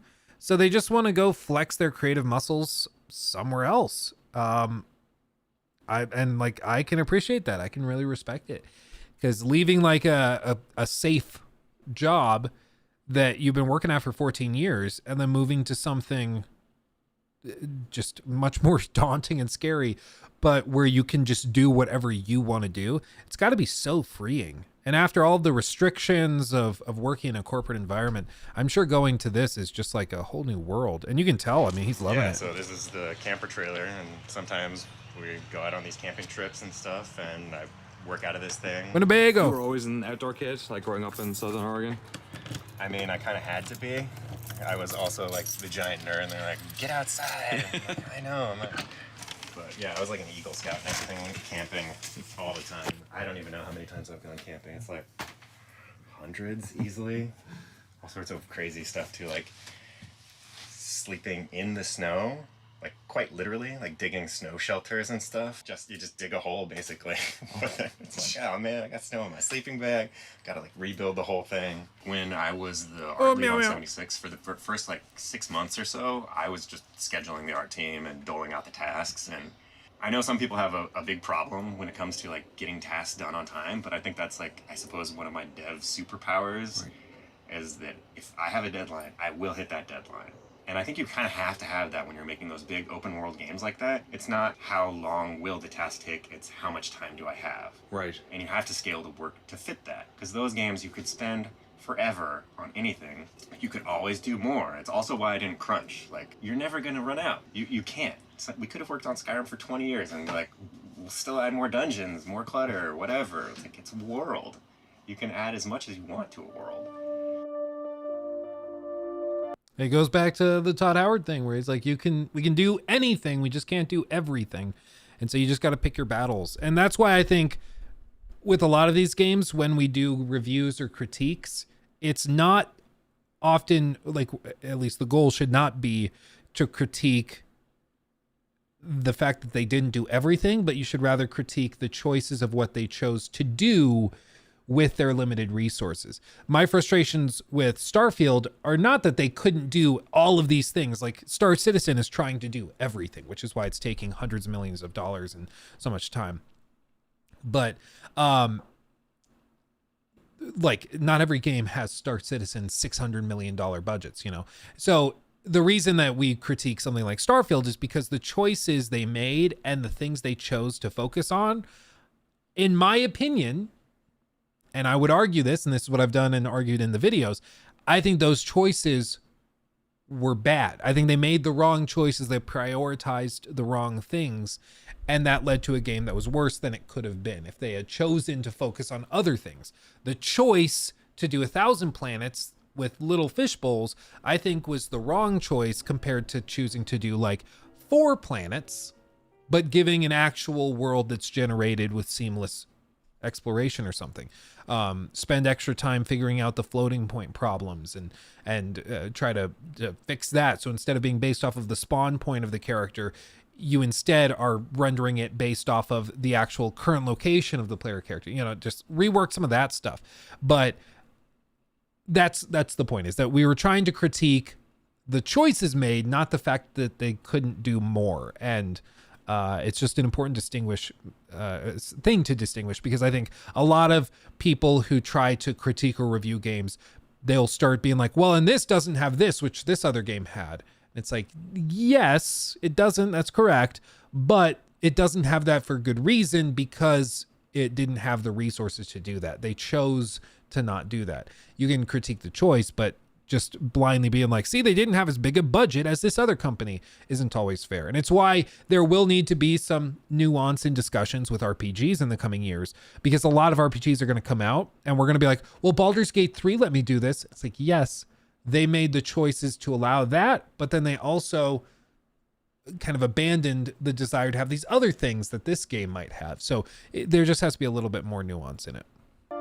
Yeah, I mean, that launch, I mean, not to beat around the bush, was like awful. Like, it was, we were like the villains of the internet, like the most hated thing. So that definitely is like pretty tough for everyone on the team to deal with. But I was happy to see that it got pushed into the direction it needed to and had the support. And I think with the Wastelanders update, especially, adding the NPCs, like, most people who play it are like, yeah, I actually like it, you know? And yeah, the NPCs are a great example, because they chose not to have it, because what Todd Howard said in the lead up to Fallout 76, he said the goal was for the players to be the NPCs. So yeah, they're not the player character, they're other characters in the world, but they're people.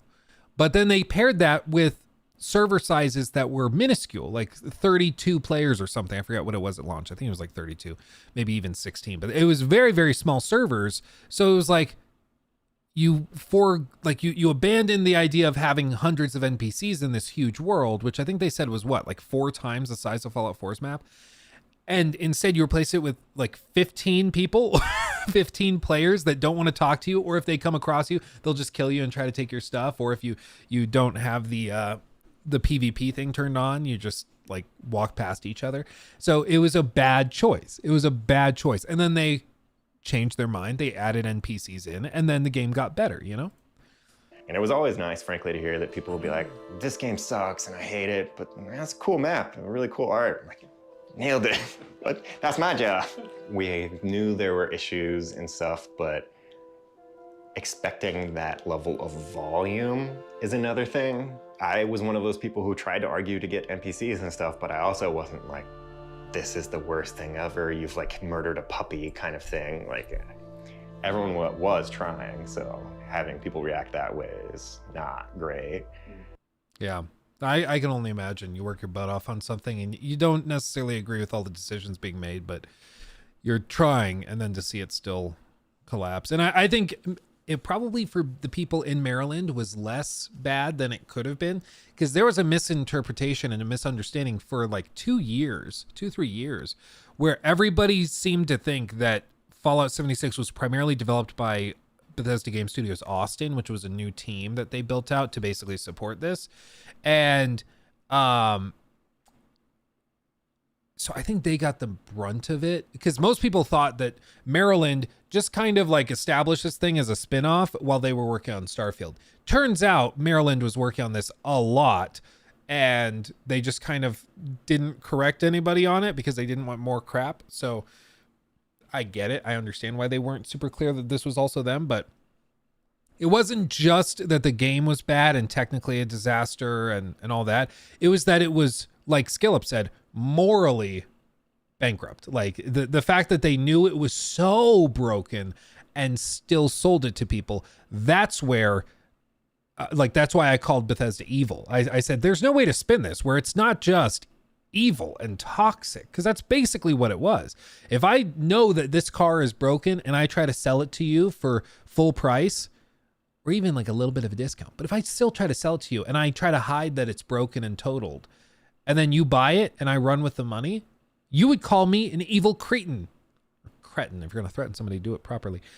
Like, and I think that would be fair. That would be totally justified. But for some reason, when it comes to Bethesda, people are like, no, well, it was just an honest mistake. No, they knew what they were doing, and it's not his fault, to be clear. Like, this is why it sucks when the gaming community goes after the core developers, because he just did his job. He was working his butt off with his team. They were doing the best that they could. The blame lands on the executives, the leadership, people like Todd, who knew how bad the game was and still greenlit it to go forward. Like, if Todd really wanted to put his foot down and not let the game out the door, I think he could have done it. He's Todd freaking Howard. He runs the studio. He has a direct contact and relationship with Robert Altman, at the time the CEO of the parent company. If Todd wanted to put his foot down and not let Fallout 76 out the door, he could have done it. But he didn't. He didn't. Do you guys not have phones level of evil? No, like, that was just offering a game people wanted on PC, but only on phones. That wasn't actually very evil at all. This was just like straight up robbing and scamming people, selling them a broken thing, is insane. It was insane. Thank you for subbing, my friend, Ren. Thank you. Anyway. But that's also part of why I'm indie now also, because I can not 100% say, but pretty confidently say, no matter what I make and how bad it is or great, I'm unlikely to piss off the internet as much as that ever again. Like, that's pretty unlikely. At first glance, it's like open world game, solo indie. That's stupid. That's probably usually true. But it is, like my 6th open world game, and I really know what goes into them. And the fact that it's like a hunting game actually really keeps that scope in control, because if you look at the number of assets you need to do for something like Fallout 4 with a dense urban environment and all these NPCs, like, you're talking about orders of magnitude more stuff and systems complexity. Whereas a hunting game, it's really about having like this big open wilderness to explore. I mean, there are locations, but it's nothing like Boston. And it's hunting monsters. Like, you're not doing these elaborate quest lines, talking to NPCs and having followers. So that helps keep the scope control. So I really just need to do a big open landscape, which is done, a bunch of creatures, which is done, and then make some locations and populate out the world. I mean, there's all the systems and stuff too, but that was like the first thing that I did in my like very early prototype. Like, can I do this? Does this work? Am I going to need a programmer? That's cool. Like, I was streaming kind of worried himself about that. doing it. I'm probably going to run into something like, oh, we're saving the game and I just can't do that. I'm going to have to like hire a programmer. But I was like, man, Unreal is great. It's a great example. Like, he's an artist and like level designer. He's not a programmer, and he's able to do it. Like, it's why I've told people, like, people will come to me and be like, hey, I'm wanting to make a video game. Like, I want to make a video game. How do I do that? Like, do I need friends that can program? Because I'm not a programmer and all this. And it's like, honestly, especially with like ChatGPT now, like, it makes it so much more approachable, and Unreal Engine is meant to be much more accessible so that you don't need that. You can just go create stuff, and it's super cool. Luke, if you decide to make an indie game in the future, what engine would you use, Unreal or Unity? I don't think anybody that's working on greenlighting a project in the near future is going to Unity. I think they burned so much goodwill in the last year that nobody's going to give them any benefit of the doubt. So I would be going Unreal. And like I've said before, I have things in the works, but it's a long ways off. Shocker, when you are not a former developer at a AAA game development company, it takes you a lot more time and effort to put something together that you're willing to show to people.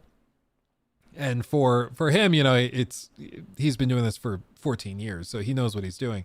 I don't. So we'll see when I'm able to share anything, if that ever happens. But yeah, we're working on it. We're working on it. Taking time. I hear your point, but like I only have professional experience working with Unity, not Unreal. So there's a learning curve to consider. Oh, absolutely. I would imagine. Everything I've heard though is that moving to Unreal for most people is very, very doable. Like, yeah, there's a learning curve with anything, but it's not that big of a leap because they've designed it to try and get it so people can move from their proprietary engines to Unreal as easily as possible, you know? I thought it was going to take me like 2 weeks maybe to do the save game system. It was like 2 days. I was just like, here's save this and this and this, load it back up. I'm like, oh, well, that's way easier than I thought it was going to be. I would say Unreal is a lot more open with how you do stuff. Like, even if I want to do a tool in the editor itself, I can make that. Like the same system that you use for doing like the gameplay logic with like the whole blueprint system, which is like a visual scripting system, you can use that to make tools. So everything is like very open and easy to expand upon. You build one thing, but then bring it into another to inherit it. And like all of my creatures are technically based off one master creature that then gets modified for all the 60 different versions. Whereas we didn't have shared properties for most things at Bethesda. So we'd be like, I want to make all the weapons like 10% more damage. Like, oh God, let me just enter all these numbers and make sure I don't mess it up by hand. And spend a lot of time pulling down these builds, seeing if it worked. Oh, nope, it doesn't. Let me roll back. And like that can take a lot of time.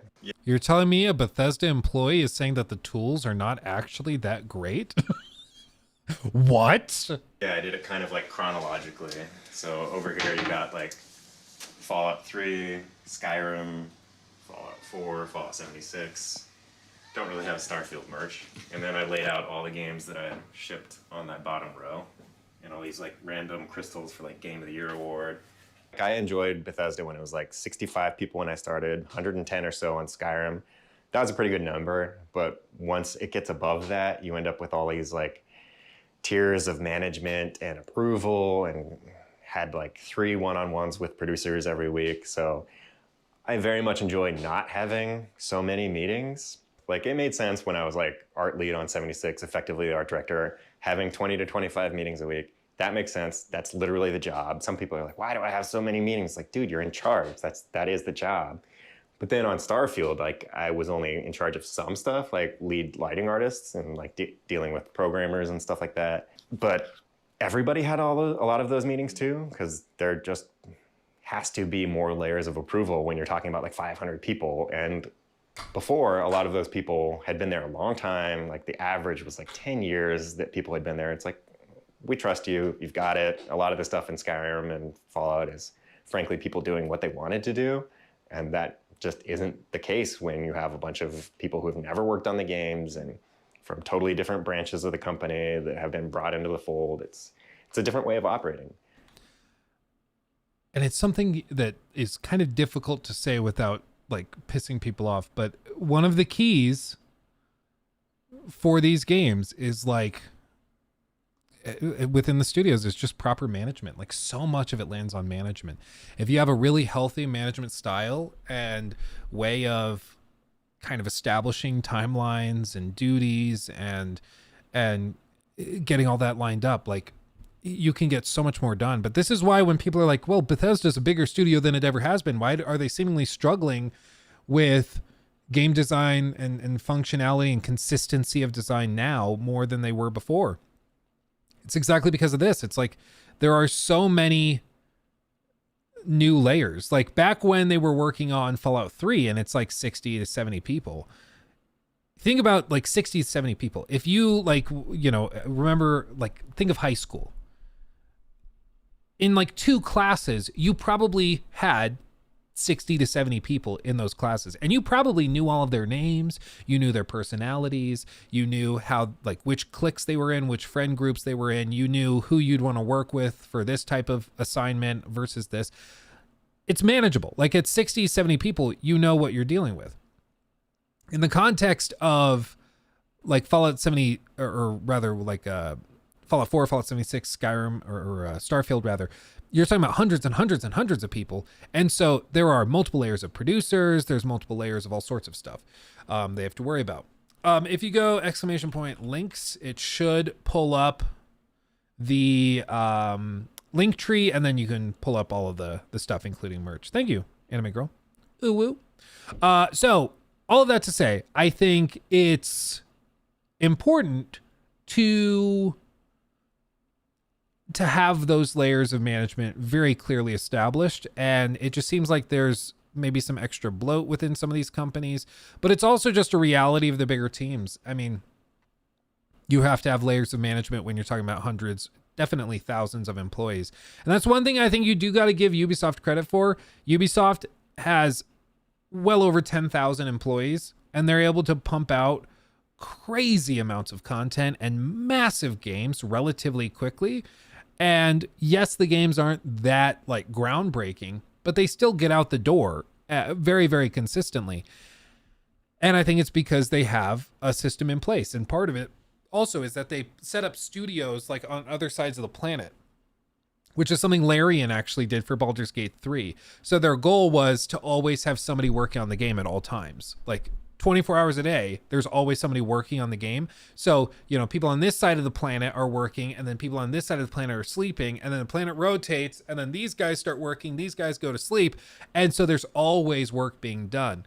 And I think that that's how you can kind of boost efficiency and productivity as well. But just creating these massive games is a huge undertaking. And it's just, frankly, I think it makes sense when you have a game or rather developers like this guy from Bethesda that were there in the early days.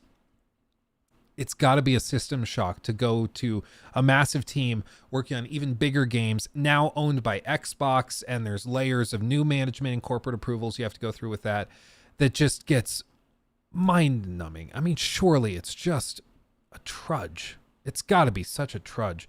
So I don't blame them. I don't blame them for wishing to go back to the old days. And I think that we've seen that a lot with people at Bethesda. We've seen that a lot with people from a lot of these bigger companies. Naughty Dog was another one where a lot of people have grown kind of frustrated with how it's grown and shifted. So it just, unfortunately, is a reality of the situation. But what are you going to do? It just is what it is. Not much you can do. Let's see. Treble, thank you for that. I'll let it, it's going to read the message here in just a second, so I'll let it do that.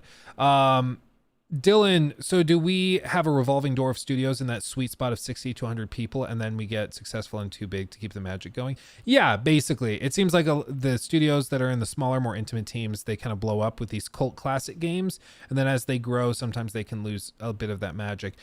There are exceptions. Larian is an example of a team that's massive and has been able to retain that magic and productivity, but the reason that they're so exceptional is because they're just that, an exceptional.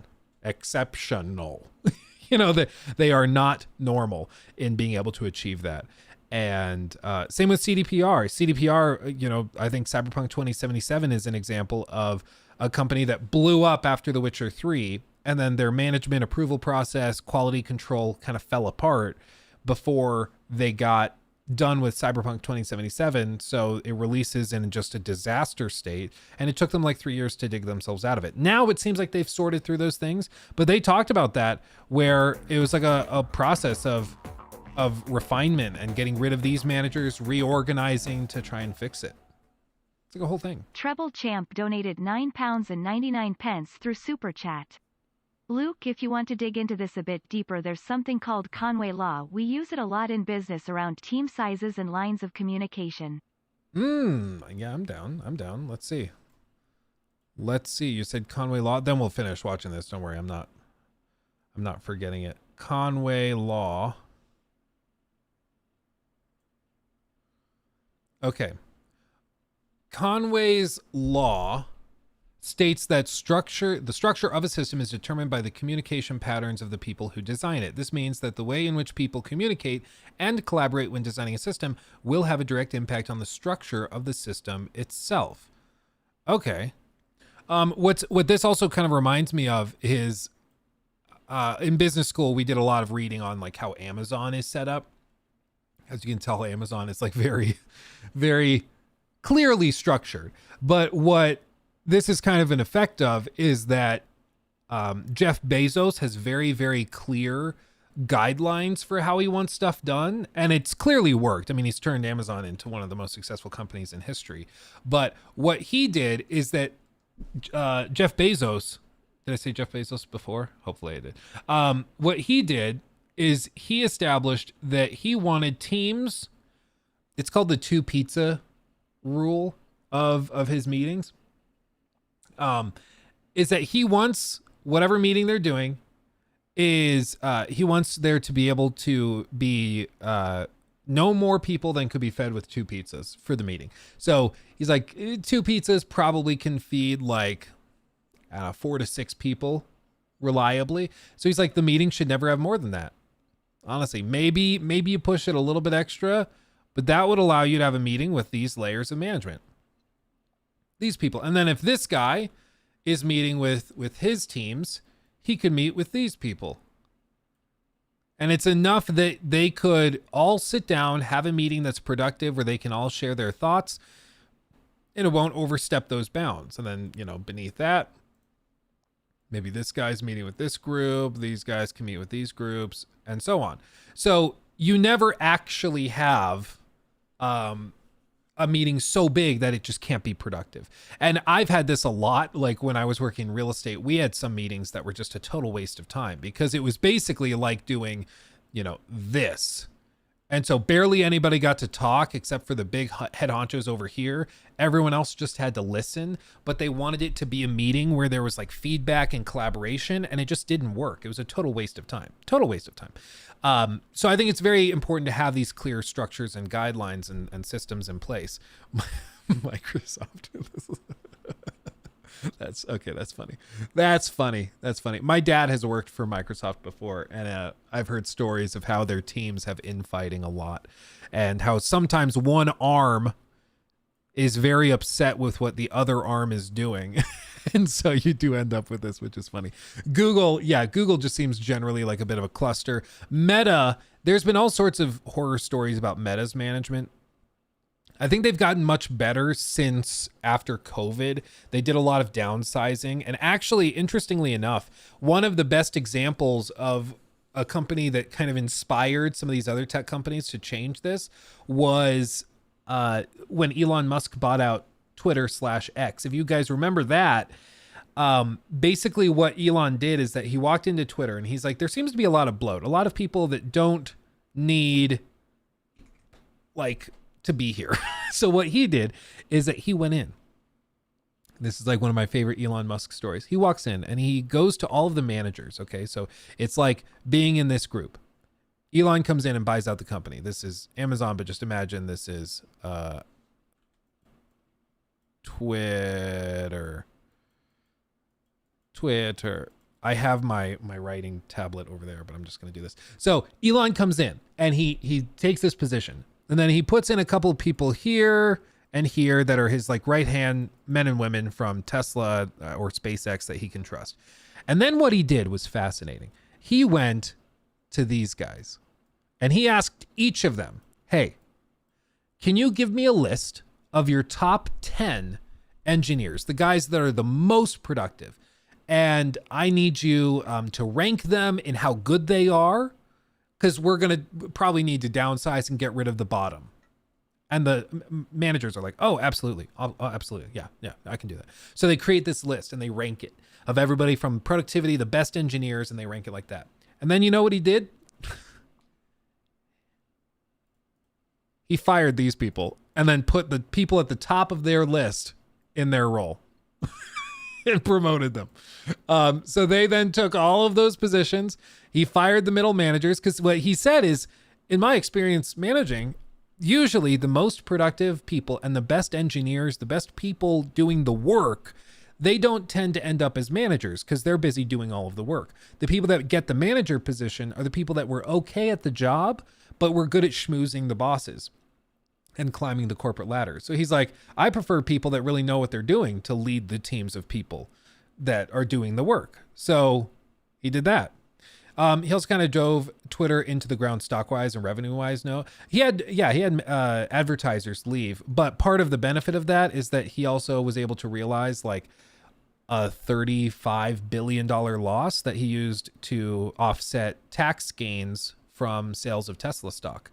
So he actually didn't really lose much money. He just bypassed paying a crap ton of taxes on realized gains, which is kind of the best way to do it, honestly. If I had a massive tax bill, going and buying something that I knew buying would lose value might actually make sense. So, or at least it was the best of a bad situation. But yeah, no, absolutely. But he wasn't buying it to turn it into like a profitable business, in my opinion. It doesn't seem like that was the point. But with all of this, what he was able to do is bypass all of these middle managers and then put people that actually knew what they were doing in position. And it seems like Meta has learned from this. Meta restructured and did something very, very similar, as did Microsoft. Microsoft fired a bunch of people. Meta fired a bunch of people, and reorganized kind of in X's way. And it seems to have worked quite well, honestly. So corporate structures are super, super important, without a doubt. And then as for this, Conway's Law specifically, it describes the link between communication. Organizations which design systems in broad sense used here are constrained to produce designs which are copies of the communication structures of those organizations. And I think that makes sense. If you have 4 groups working on a compiler, you'll get a 4-pass compiler. If a group of N persons implements a COBOL compiler, there will be N-1 passes. Someone in the group has to be the manager. Yeah, that makes sense. You have to kind of fight the trend that's natural to kind of slide into, for sure. Not to say it doesn't work, it's just not how I like to make games. Right. So I suppose I got that indie spirit of like, woo, I do whatever I want. Do you need 500 people, or could you actually have half as much stuff and still be fine? like this is a lot. Like, the amount of stuff that goes into those games doesn't have to be that much. Like, I know people want their money's worth and obviously want really high production values. And people are like, oh, the cost of games have gone up over time. But on the flip side, I would argue like tools have gotten better. Like, there are a lot of things that have gotten more efficient. Like, not every game needs to be like games as a service with all these like piles and piles of systems where every game now has a crafting system in it. Like, you can like take it down a notch and like get a little bit of focus there still and have a game that I think people enjoy. So this is where I tune all 1000% agree. And one of the best examples of this that I can point to, I've shown this off on stream a handful of times because I just find it really freaking cool. If you are a fan of D&D, you're going to love this, okay? You're going to love this. He mentioned tools have gotten better. Tools absolutely have gotten way, way better. How Bethesda still does stuff, seemingly, according to people that are familiar with it, is that they hand place a lot of stuff. But I want to show you what you're able to do with like some modern tools, okay? This is called Dungeon Alchemist. This is a tool that can be used to basically craft environments, usually for like D&D games. But you could also use this for game development as well, and there are similar tools for game development. This is just one thing I've been using recently. So if I go like Badlands, we're going to go in the mountains. Vegetation, I'm going to go... Actually, we're going to go forest, mountains, evergreen, clearing, broadleaf forest, snowy. And then I'm going to put it next to a lake. And the room is on, let's go mountaintops. Create. Look what it just did. It spits this out dynamically. And then if I want to level it up, Okay, just like this. I can level it out. And then if I want to just raise it in general, I can do that too. But maybe I'm like, actually, I don't want this much water. I don't want it to be in a lake. I can just go new, and then water, no water, snow, broadleaf forest. I'm actually going to change it to evergreen, and then we generate that. Then it spits out a very mountainous area. I'm like, actually, too mountainous. Let's just go something else. Elevation, flat, weather, evergreen, clearing, create. I want some empty space. And then it spits this out. Look at that. Isn't that crazy? It just did that casually, okay? Then I'm like, ooh, I need a building. So I'm going to draw this in, and then I want like a big room here. And it can just generate it. Just spit it out. And then I'm like, oh, actually, I want it regenerated. Okay. But then I'm like, actually, I would like there to be a massive hourglass. It has this asset already. I can scale it up. Just like that. And boom. It's in there. Just like that. In a matter of just, a couple of minutes, you just were able to design this with generative tools. Now, granted, it takes a long time to create these tools, but it still like works impressively well. And within game development, there are a lot of tools like this being created all the time. Tons of tools. And I've used this stuff to create all sorts of different encounters or places for like D&D games. And like he was mentioning clutter. In a lot of these engines, you have to go and like actually add in your own clutter randomly.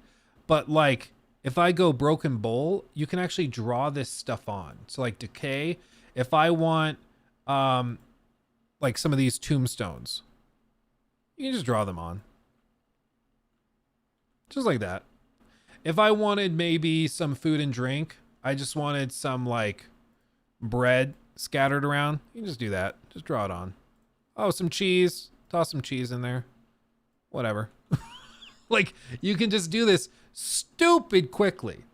And this is considered like a pretty weak and basic tool. Okay. But look how efficient you're able to do. Like it's crazy. It's crazy.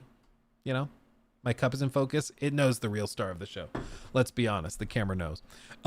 So what's the name of this? This is Dungeon Alchemist. Okay. It's great. I love it. I love it dearly. And if you're into D&D or tabletop games, it's a fantastic tool to use. And so when he says tools have improved, therefore we can work more efficiently and we should be able to do the same that we were doing before, but way faster now. It's true.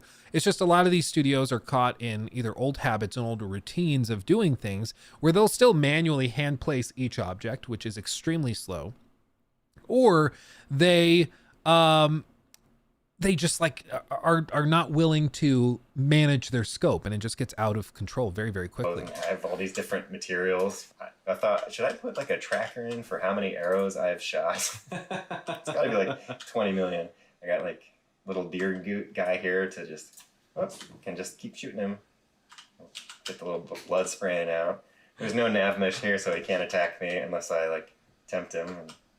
I mean, I grew up with like a bow, and we had an archery range in the backyard, so I've used a bow quite a bit. To me, it's like an inherently fun weapon because there's a tension there. People are like, oh, why don't you do like a gun or whatever? Like a gun, you point it and you click.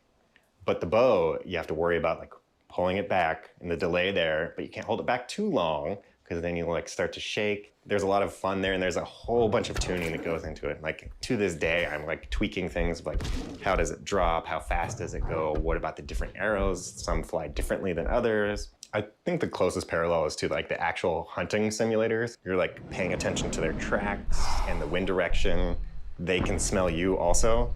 So you have to pay attention to that, but you slowly get those powers yourself too. So then you can see the scent particles of the creatures. You can like feel how warm the tracks are. So if it's like, that's a really ancient one or it was just there. It's all about like lining up that good shot and trying to approach it a little more methodically, I suppose.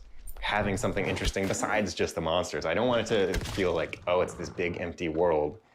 I want it to feel epic, but always with those approachable goals that you can see. That way you're not bored and you always don't feel lost. And that actually is something I haven't touched on either, is that I don't want the mini-map and stuff. Like the whole HUD in the game, like there is no HUD. Like everything exists in the world. Like if you want to see how many arrows you have, you pull up your quiver and you look. Yeah, it's like that tension and tactile feel. And I just feel like too many games just go deep down this UI rabbit hole where it's like everything has like an icon floating above it, and all those things just like really take me out of the game, and I feel the design of the game. I think I want a map eventually, like that you can pull up in the book, but to look at. But then, did you ever play Firewatch in that mode where you turn off the marker for where you are? That feeling and like the thought that goes into it and how that feels as a player is just lost in a lot of games, and you're just like a fish with a hook in your mouth, like, oh, I'm going this way. I absolutely agree. I think a lot of this is tied into developers not really trusting their players to be smart and to figure stuff out themselves. It's one of the things I can appreciate about more open-ended games. Like maybe the best one would be like The Outer Wilds, where it's just completely open and they're just like, yeah, we could walk you through with a crazy complex series of tutorials and guides and be like, oh, this is the main story objective marker. Go over here and investigate this area. But instead they're like, just go, have fun. If somebody wants that handheld experience, that's great. Like that's okay. They can get that by looking online and finding guides and stuff. If they really want it, that's out there. But the developers themselves are like trusting the player to go and put it together themselves. They don't need to hold their hand. They don't need to guide them that much. They just like, go figure it out.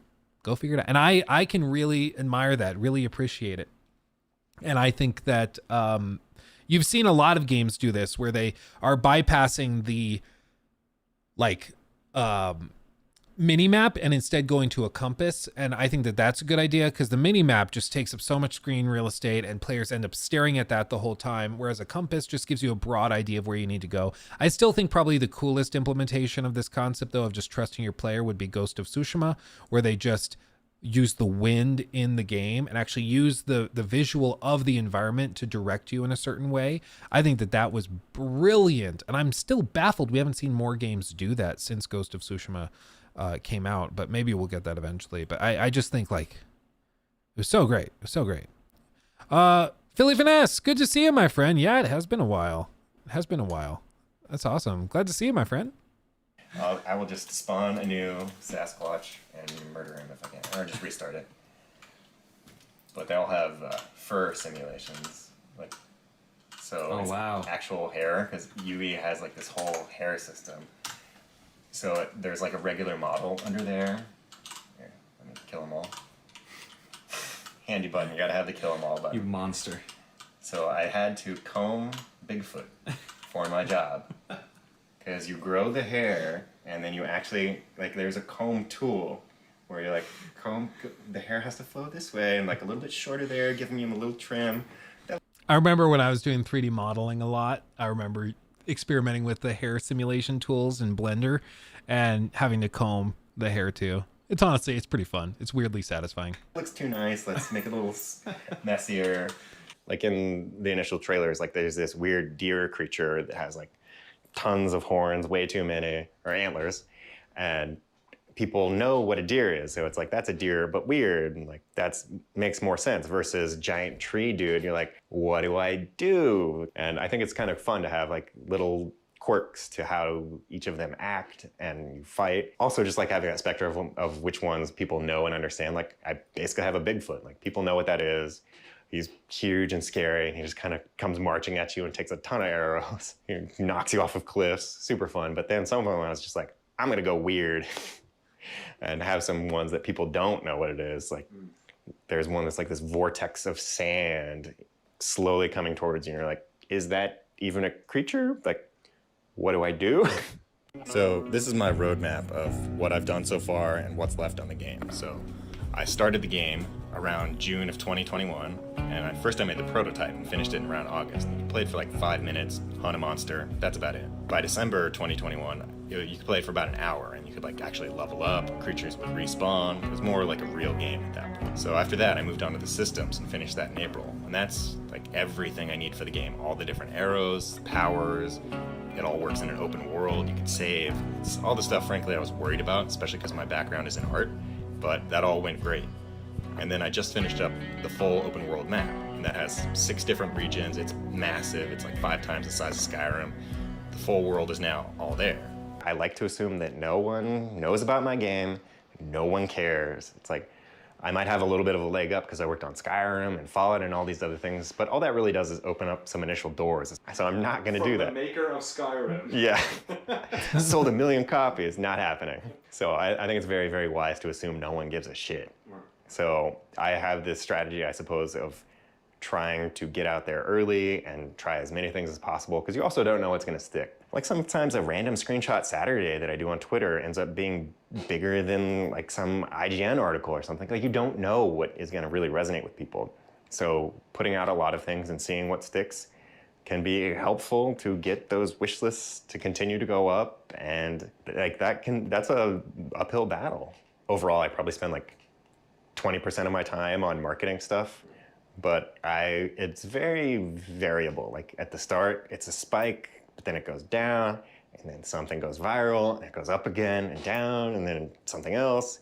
It's like overall, it's in a spot that I'm happy with. Like, I don't know, people can like check this on SteamDB. I'm like, oh, I'm just shy of like top 500 wish list. That seems like a good spot for just one person. That said, I'd rather aim like super high because you don't know how it's gonna go until you ship.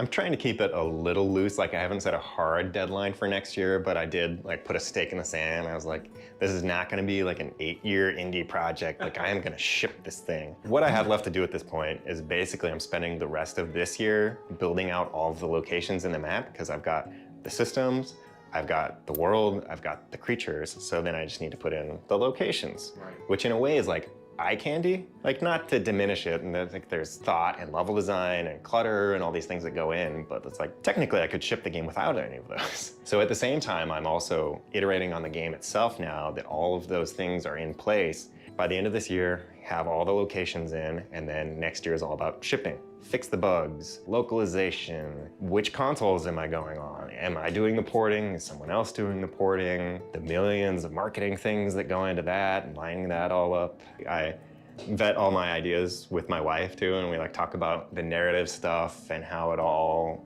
goes together. Like she is like an MD, PhD, and all in like medical stuff. So very different worlds. I think I know how he's affording to do this now.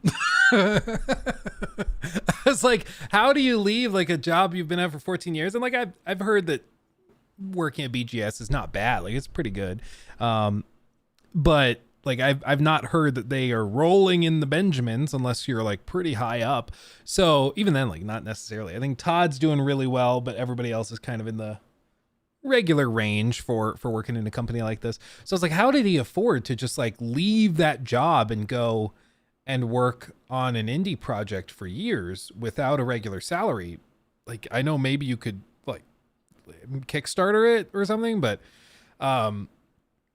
now if he's got a spouse that works in medicine, okay, I think that's how, which good for him. I mean, that's good for you, and good for her also being willing to like kind of support it and tell him like, yeah, we're down for you to do that. That's great. A lot of spouses would be like, wait, what? You want to leave your job? No, like we're not doing that. We're not doing that. But she understands how big skulls should be. Yes, not. I believe that one is like, I don't know, 200 feet tall or something at the top of a mountain. Not a regular one. The Axis Unseen. That's cool.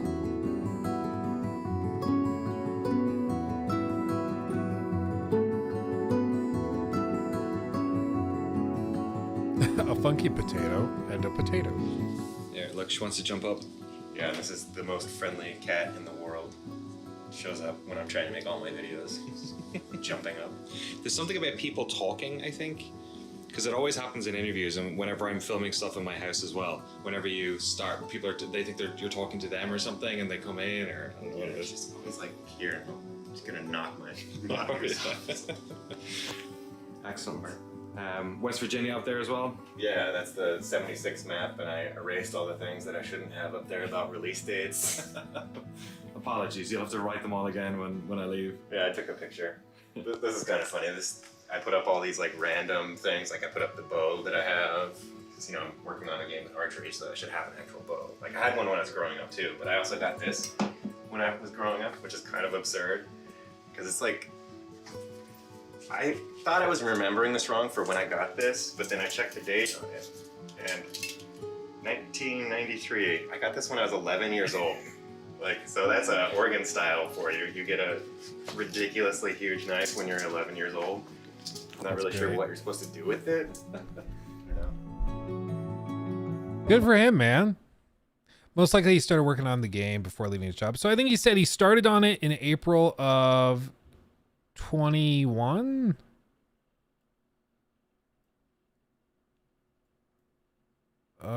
Let's see. Game started June of 21.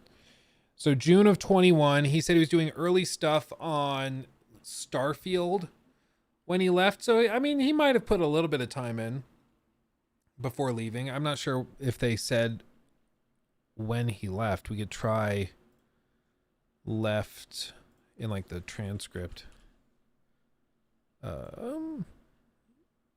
14 years. No, it doesn't say when. Yeah, it doesn't say when. Maybe leaving? Like they said when leaving?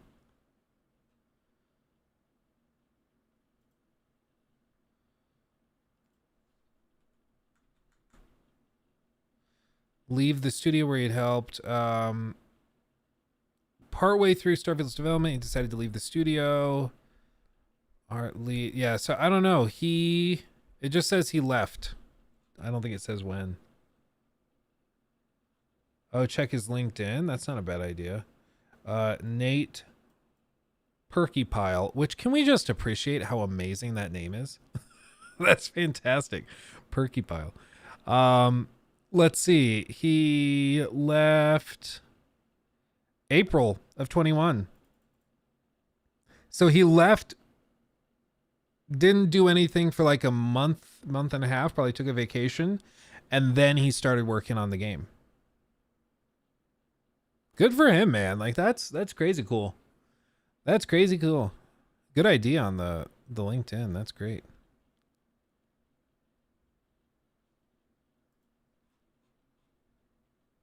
That's great.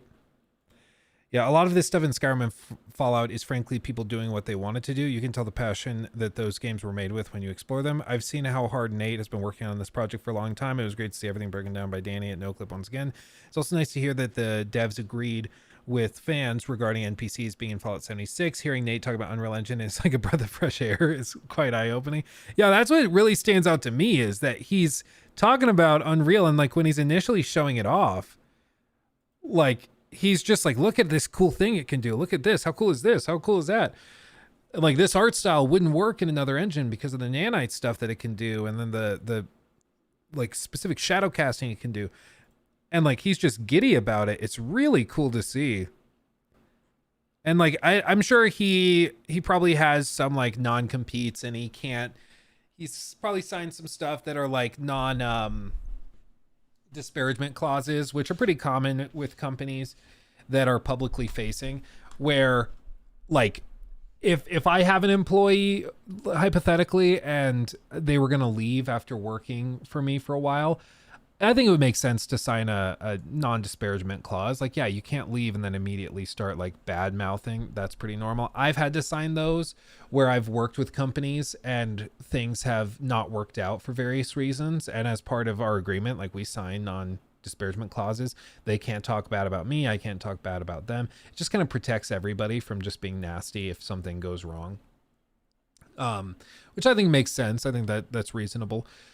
So he might have had to sign something like that. And then he also, let's just be honest, he still has friends working at BGS. So it's not like he wants to bash them, but you can just tell that he's loving the new tech that he gets to experiment with. But it makes me really wonder, like, if there was something that really pushed him, if he was just getting burnt out on Starfield, or if he was feeling that this wasn't what he wanted to be doing. And maybe, I mean, it sounds like he got into the leadership role, so he was doing a lot of management stuff and meetings and stuff, and it maybe was not what he wanted to be doing. He wanted to actually make games again, so he just decided to go do his own thing. And maybe his wife, like he said, is in medicine. Maybe she got the good paying job and was like, hey, let's just do it. You want to make your own games? Go make your own game. We'll do it. So that's awesome. Good for him, man. Good for him. That's great. That's fantastic. Yeah, he doesn't criticize the creation engine, but he does seem relieved using Unreal Engine 5. It could just be like a new toy, honestly, like going from one thing to the next. It could just be refreshing. But I think it's refreshing because the creation engine is very limited in comparison. But it's also like, I think the creation engine is not something that you could use to just make an entire game by yourself. But I do think it, like Unreal Engine, of course, empowers you to be able to do that pretty comfortably.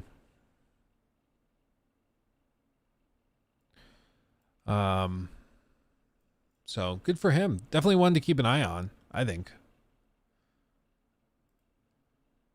Have I heard of Project Zomboid? I have. I've seen this pop up. This is an early access game, which is... Oh, I pressed the wrong button.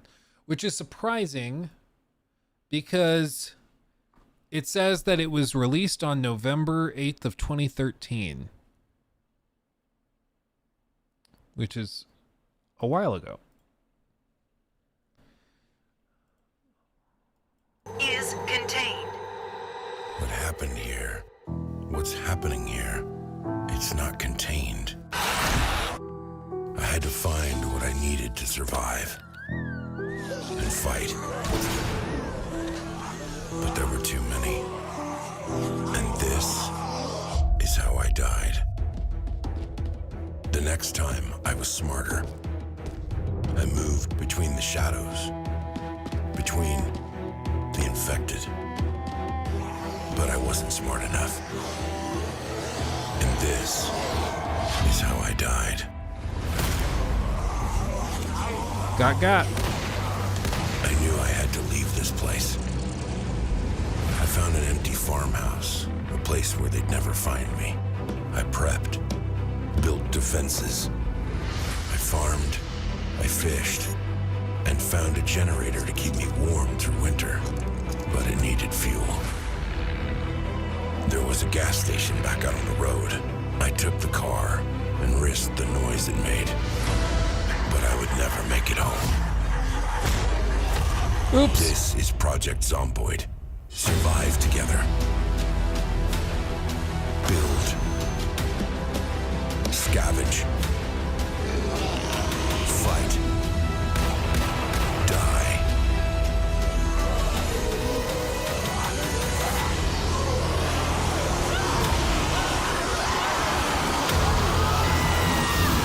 Project Zomboid, the ultimate zombie survival RPG. Yeah, that's sick. That's awesome.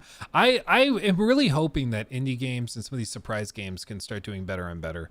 That's my hope. That's my hope.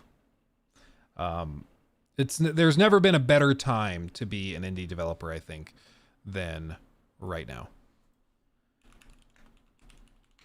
And then Manor Lords is one guy as well. Yeah, Manor Lords. You have been chosen to govern a land I've been of great peril. I've been talking with this guy too. Long from the scourge of banditry, but there is another threat: an illegitimate baron who claims the Northern Territories as his own. Will you prove yourself worthy of this honor, or will you perish by the traitor's steel?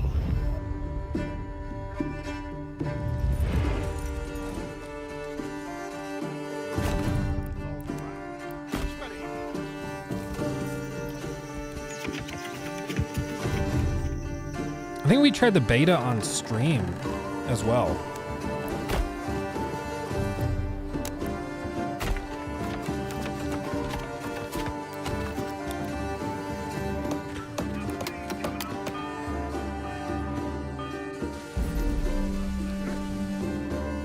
I love these kinds of games though. Like straight up, I love them.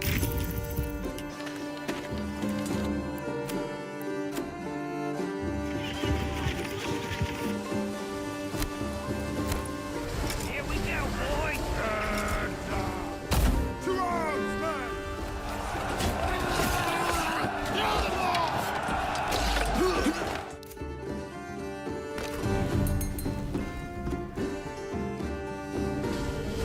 That's awesome. Coming April.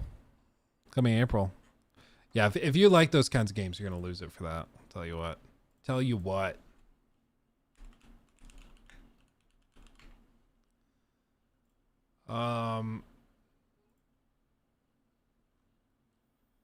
So no, the article that's referencing the budget, so Pal World, according to them, cost a billion yen to develop, which is roughly 6.75 million. It wasn't 10K.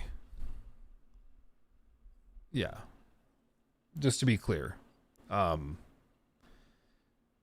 So that's from the CEO. He said that that's how much it cost. Yeah, the company Pocket Pair is clearly not suitable for making large titles, mentioning that at the time there were only 10 employees.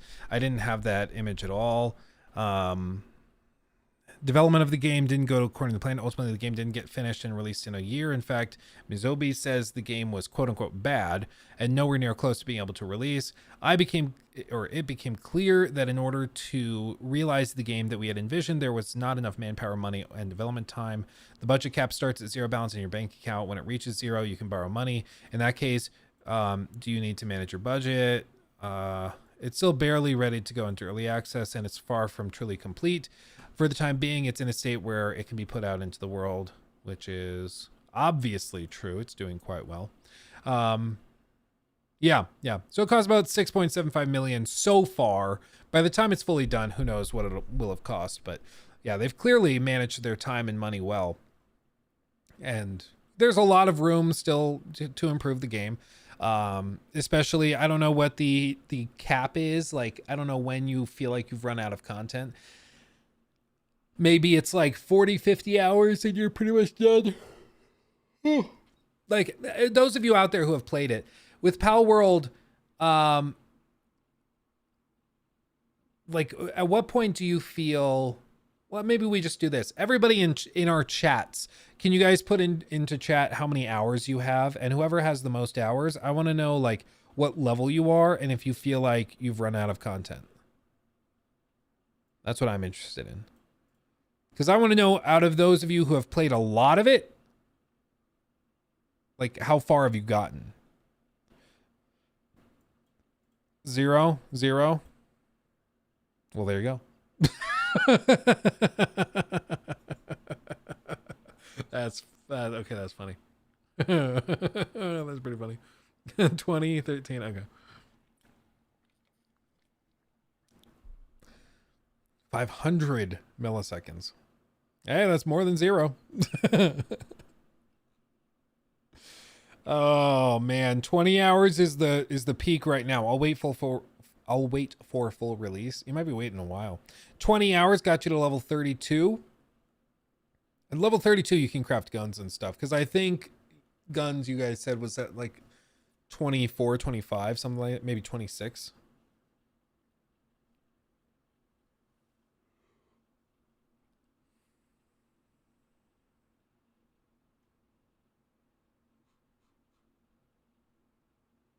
$25 hours, level 28.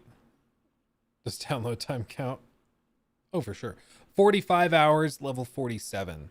Okay, at level 47, I want to, like, at level 47, do you feel like you've run out of stuff, or is there more stuff to do?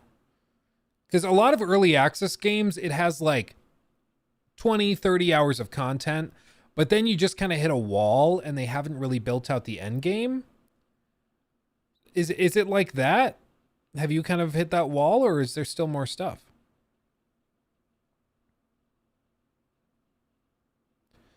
If I remember correctly, I have 5 hours, but I run into so many glitches and bugs that threw me off. Was playing with friends, and that was the only reason I kept playing. Guts level 12, if I remember correctly.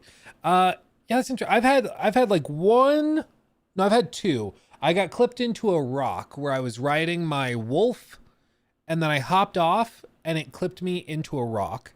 But then I was able to get out of the rock by hopping back onto the wolf. So that was one bug.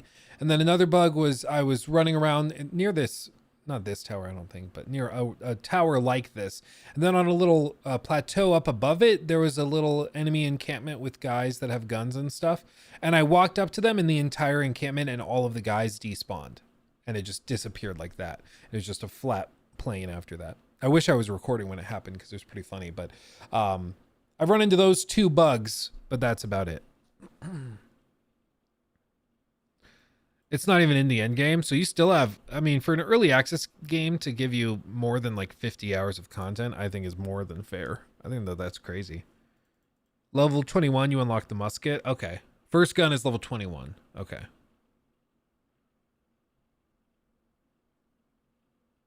Interesting. Okay. Why don't you post your videos in podcast form more regularly? I like to listen to them when I'm driving and stuff.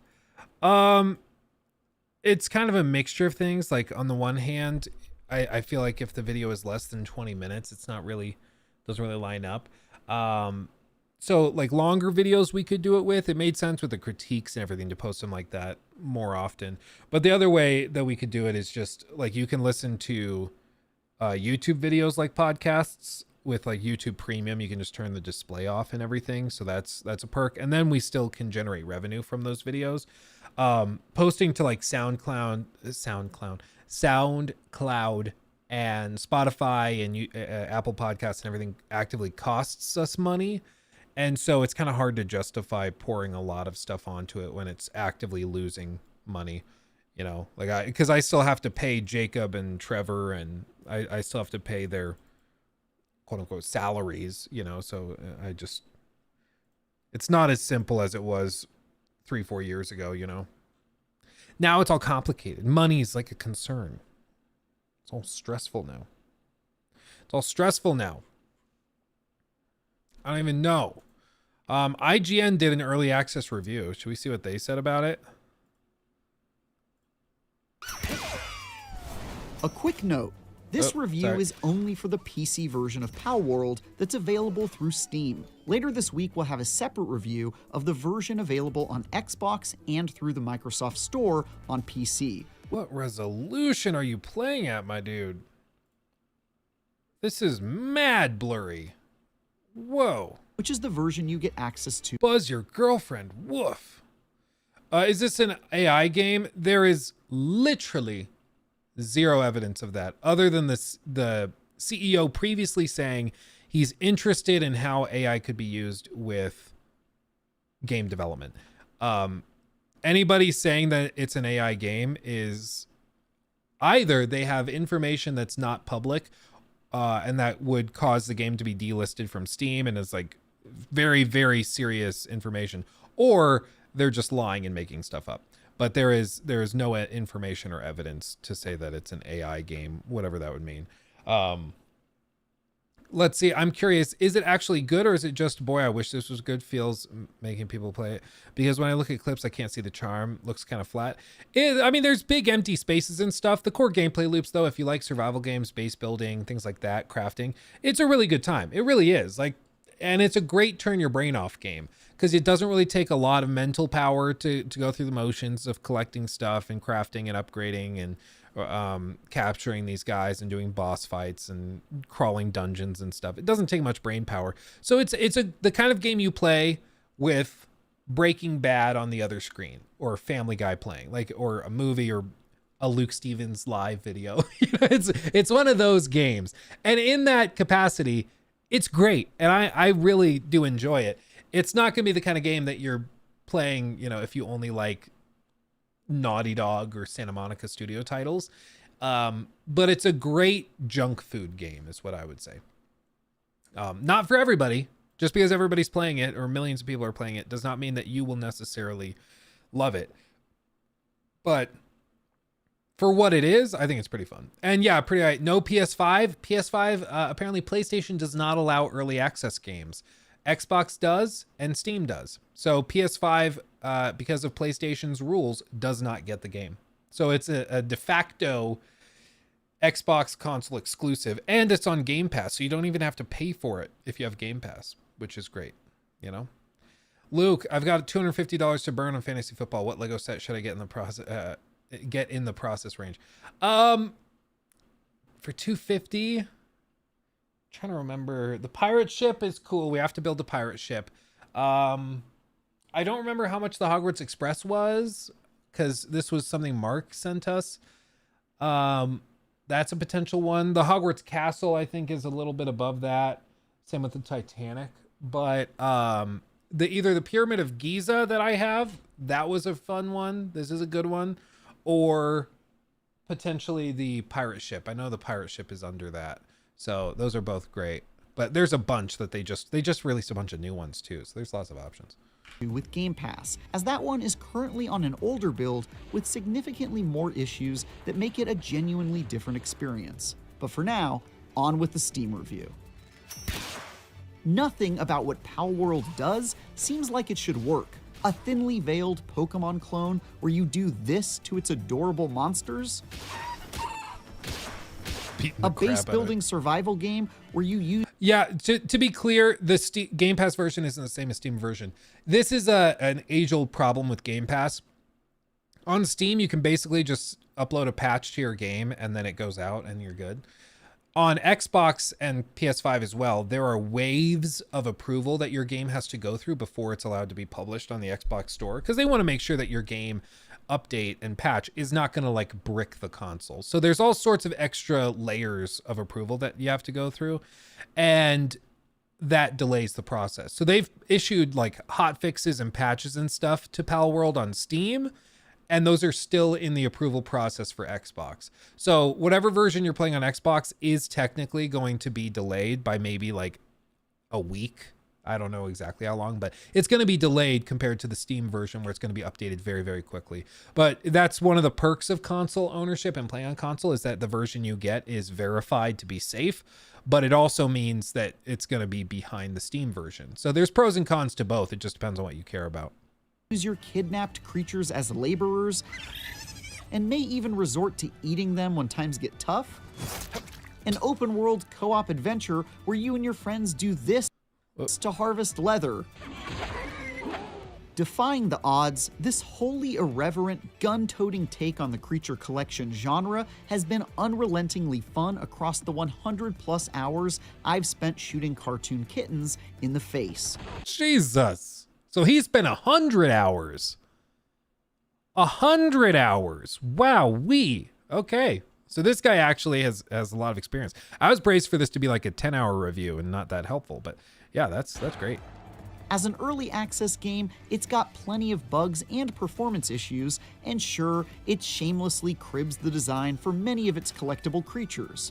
But its survival mechanics are intuitive and deep, its action-packed combat is silly and satisfying, and exploring its world in search of new pals to kick the snot out of hasn't come close to getting old. Pioneer of the frozen sea. Penkin. Despite the clear, eyebrow-raising inspiration it takes from a certain creature-collecting powerhouse, Palworld more closely resembles a formulaic survival game like Grounded, with a roster of lovable monsters to capture as a clever twist on that formula.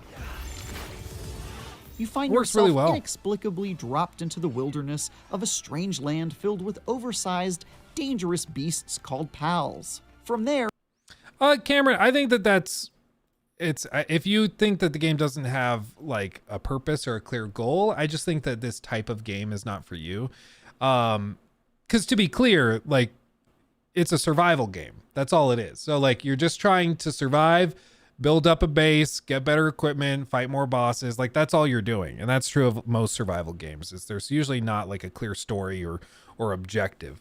Doesn't mean it's bad. It just means that it's different. It's open-ended. It's a sandbox where you kind of make your own fun, right? So not everybody's going to like that, and that's totally fine. But it's important to note that just because like that doesn't maybe line up with what your preference is for a game that has more clear goals, it doesn't necessarily mean that it's bad. As for objective reviews, I mean, objective just means you're looking at it objectively, like you're trying to look at it without your biases at play. And the thing is, and this is true of all game reviews, and I cannot stress this enough, every review of any game ever, whether it's from me, IGN, GameSpot, SkillUp, whoever, everybody has biases. Everybody. And guess what? At places like IGN and SkillUp and me, like if we like a certain type of game, the odds of us rating that game higher go up. If I really like third-person adventure narrative games and I get presented with a really high production value, very well-written one, the odds of me rating that highly are much higher than it would be for somebody, let's say, that only plays survival games and doesn't really like the narrative stuff. So for these types of games, they are assigning the reviewer who likes these kinds of games and is experienced with these types of games to review it. So already it has kind of a built-in, I think, I don't even know, like maybe handicap, like it's assisted in its review because the people playing it are more inclined to like that kind of game. In the same way that they're going to assign like veterans of From Software games that play these difficult games to the review of like the Elden Ring DLC that's going to come out this year, probably.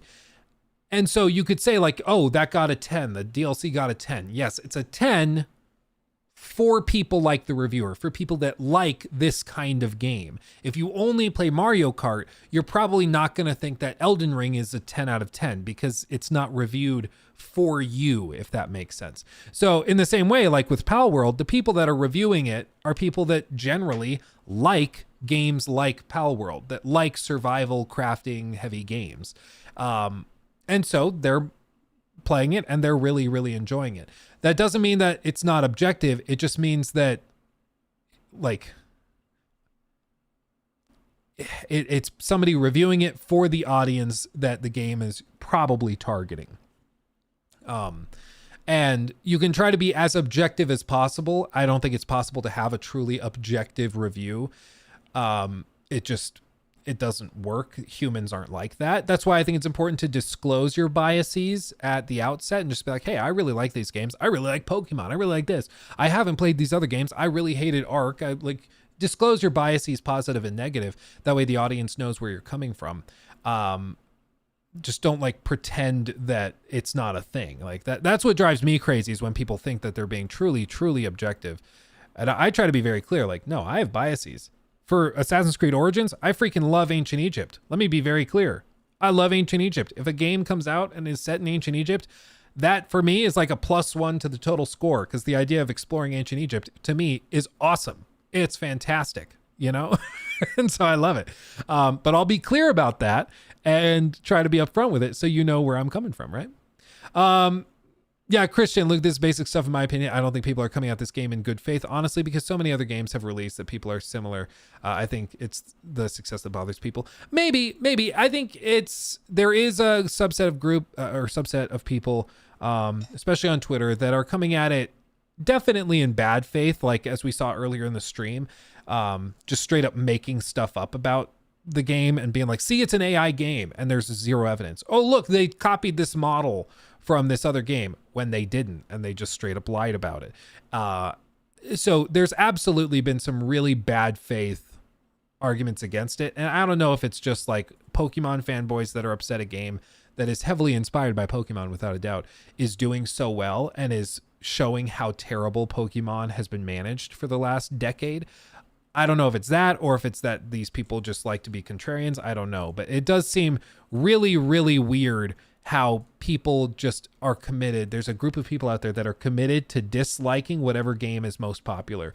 It's just stupid to me. We saw it with Hogwarts, where like a lot of the people that were really against Hogwarts Legacy as well weren't even gamers. Like they weren't gamers. They just were looking for the latest thing to hate. And it's toxic and pathetic. You'll need to build a base, hilariously force the local fauna into your servitude, and upgrade your gear. Penguin. You won't find yourself hanging out in idyllic towns or challenging gym leaders to friendly contests. This isn't that kind of adventure. Instead, your goal is to survive the harsh land and face off against psychotic PAL trainers who raise villages, attack your base, and command foreboding towers and dungeons filled with goons who shoot to kill.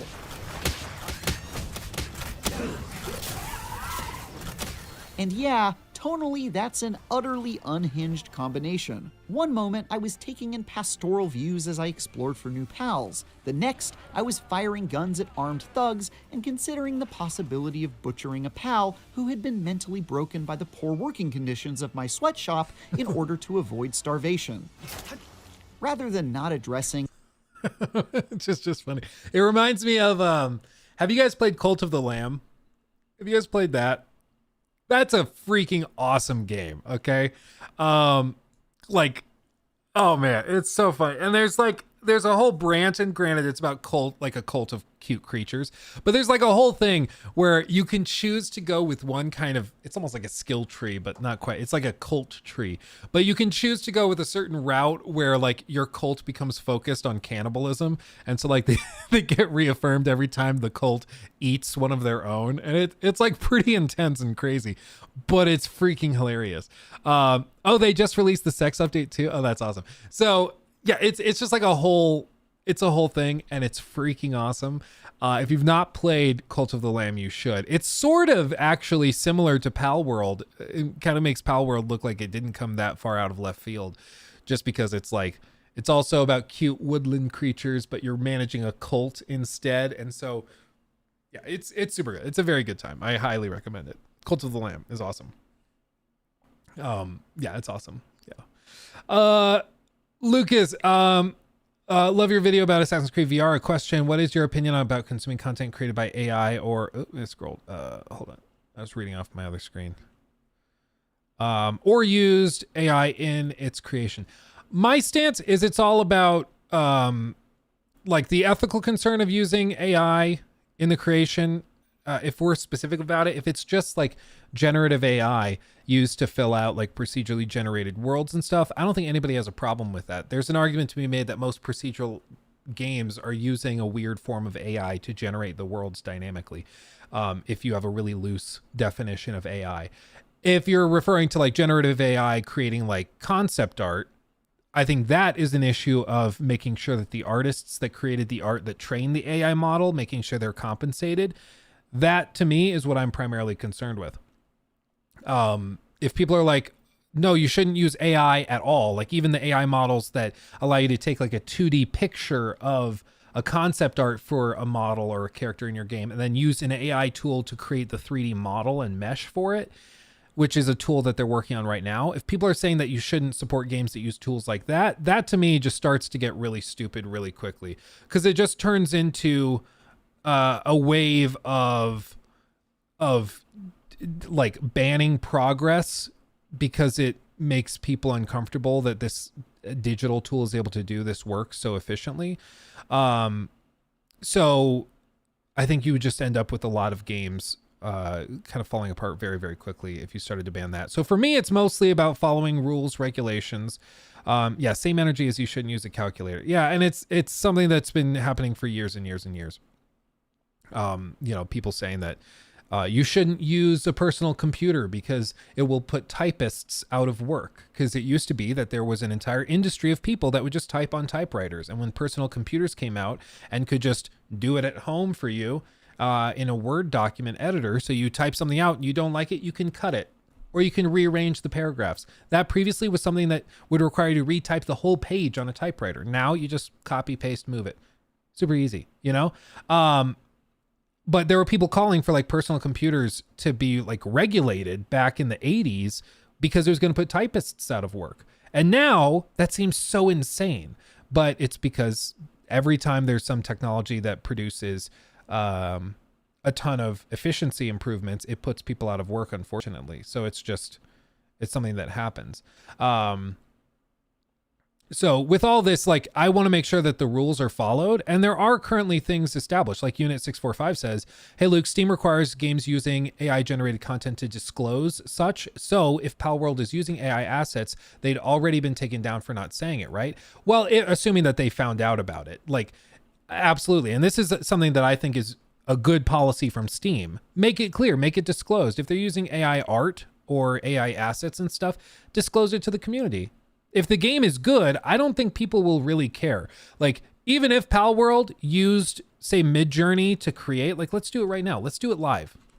We'll do it live. Let me show you. Okay, let's do it live.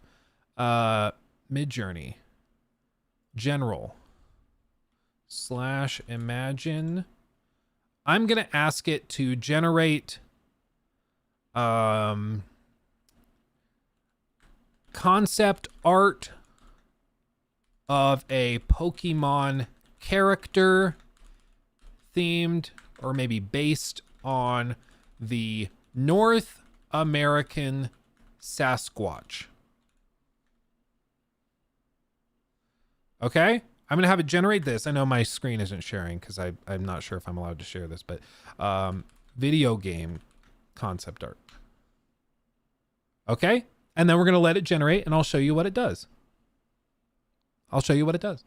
And so some people would say that using what this is going to generate in a second should be banned and shouldn't be allowed. And that's one where, like, I don't think it should be legally banned, but I think you should disclose it and let the customer decide. And I think that with Midjourney stuff specifically, again, artists who created the art that the model is being trained on, I think they should be compensated. That's why, like, Getty Images announced their own generative AI thing, and it is being trained on their, like, collection of licensed images. And so they specifically are, they retain the rights to the content that they have and that they generate because they own the rights to it and license it. So that one, I think, bypasses all the problematic stuff. This is what it generated. So, like, are you saying that if I used this concept art in the creation of a video game, that therefore the game should be canceled and nobody should be allowed to buy it? That to me seems a little flimsy. I think if people are uncomfortable supporting a game that, like, used AI art to generate this concept art, and then maybe they gave this concept art to an artist who then went and modeled a character around this, is that, you know, do you think that that's something? Like, this is a conversation that needs to be had, I think. But if I used Midjourney to generate this picture, and then I hired a 3D modeling artist to create a model based off of this art, should the game be banned? You know, like, is that the stance that you want to take? Or is it, if I used an AI model to then create a model using AI around this, should that then be disallowed? You know, these are just things that I think need to be discussed and argued, because I think right now it's just so flimsy. AI is such a hot trigger word that people just can't entertain a conversation that's even, like, moderately intelligent about it, because the moment you say AI, either people lose their minds and freak out about it, or they just are so tired of the conversation that they just tune it out. So I think the discussion should be had, but I'm honestly not sure if the community is capable of having a conversation that's not super toxic, you know? So yeah, it's just a whole, it's a whole thing. But the stuff with Palworld specifically, I think is interesting. And I think the conversation needs to be had, but the rules are already in place. Like, it's already in place. So if the rules are followed and if they disclosed any and all AI use, cool. They're following the rules. If it comes out, guess what? If it comes out that they did use a ton of AI stuff and they didn't disclose it to Steam, they will suffer consequences from it because Steam has rules against that. That just is what it is, you know? Enshrouded. Yeah, we can look at Enshrouded in a minute. Yeah. Capper, if you're going to be like a dick, then we'll just, like, ban you. But like, I'm sorry, there's hundreds of people in here and I can't focus on you. I'm so sorry. Like, chill out, bro. Aspects of the creature collecting genre, Palworld amusingly leans into them and lets you do absurd things like pick up your fiery fox this is cow fantastic. and use it as a flamethrower to burn your enemies to a crisp. Or equip your monkey pal with a machine gun. I mean, it sure beats Tail Whip. That's fantastic. Once you get over how incredibly weird that all feels, it's a complete blast. Catching pals out in the open world is a ton of fun, though it's definitely a bit weird to hack a small penguin unconscious with an axe before you can stuff it into a pal sphere. Or, even more alarmingly, do this. Oh no, that penguin got ice capped. It feels extremely wrong at first, to be sure, but I found myself disturbingly used to the ritual after just a few... King Paka. I've not seen this guy in the game. He's an alpaca king. That's fantastic, man. Wow. Hours. I mean, is doing the dirty work myself really all that different from battling them with another captured creature instead? The devs said that they, in an interview, they added guns because Americans like to shoot things. Bro, they understand America better than most people. Like, wow. And it worked. That's what's really funny. It's like if they did this and then the game was a flop, it would have been like, oh, well, they tried. But no, instead they just like straight up like, yeah, Americans like shooting things. Put that in the game. And then it ends up blowing up and being one of the most successful games of the year. It's just freaking hilarious. Yeah. Don't Steam take a 30% cut of game sales even if the game uses AI? I don't think they'll remove it. No, they will, and they have before. Steam like makes billions of dollars, losing out on one game that's generated like 180 million in raw revenue. So Steam's take would be like 60 million. I don't think they care that much. They'd rather just stick to the policy. So yeah, I don't think that they would have a problem banning it. The pals themselves, on the other hand, aren't quite as original as the process of catching them, as I described the majority of them as almost copyright infringement. Seriously, just look at them. Oh, someone's gonna get sued. Someone's gonna get sued. The fact that they haven't been sued yet, I think, is pretty telling that Nintendo is unsure if they could actually win this. Because, like, Nintendo, you guys saw the thing that went viral where the guy made a mod that put Ash Ketchum and all of the Pokemon and stuff into the game, swapped out all the models for like the Pokemon counterparts that were close, and all of those models out. And he posted that as a mod, posted a video of it that went viral. Nintendo, within like 24 hours, issued a cease and desist. Their lawyers came and made them unlist everything. They copyright claimed all of the videos of it. Like, I can't even show you the footage of it in this video of the mod because Nintendo will strike the entire stream.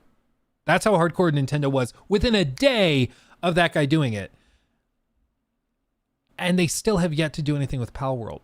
Does that not tell you maybe they don't think that they actually have a case? I mean, they might still try, but they also might be realizing that it's a tough argument to make.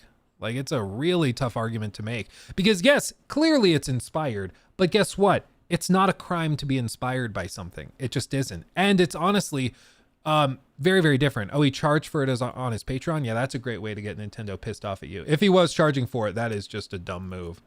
I don't feel bad for him if he was trying to charge money for it, because that's clearly an issue. But it's not a crime to be inspired by it. Yeah, you can make the parody argument, but just in general, like, they are different.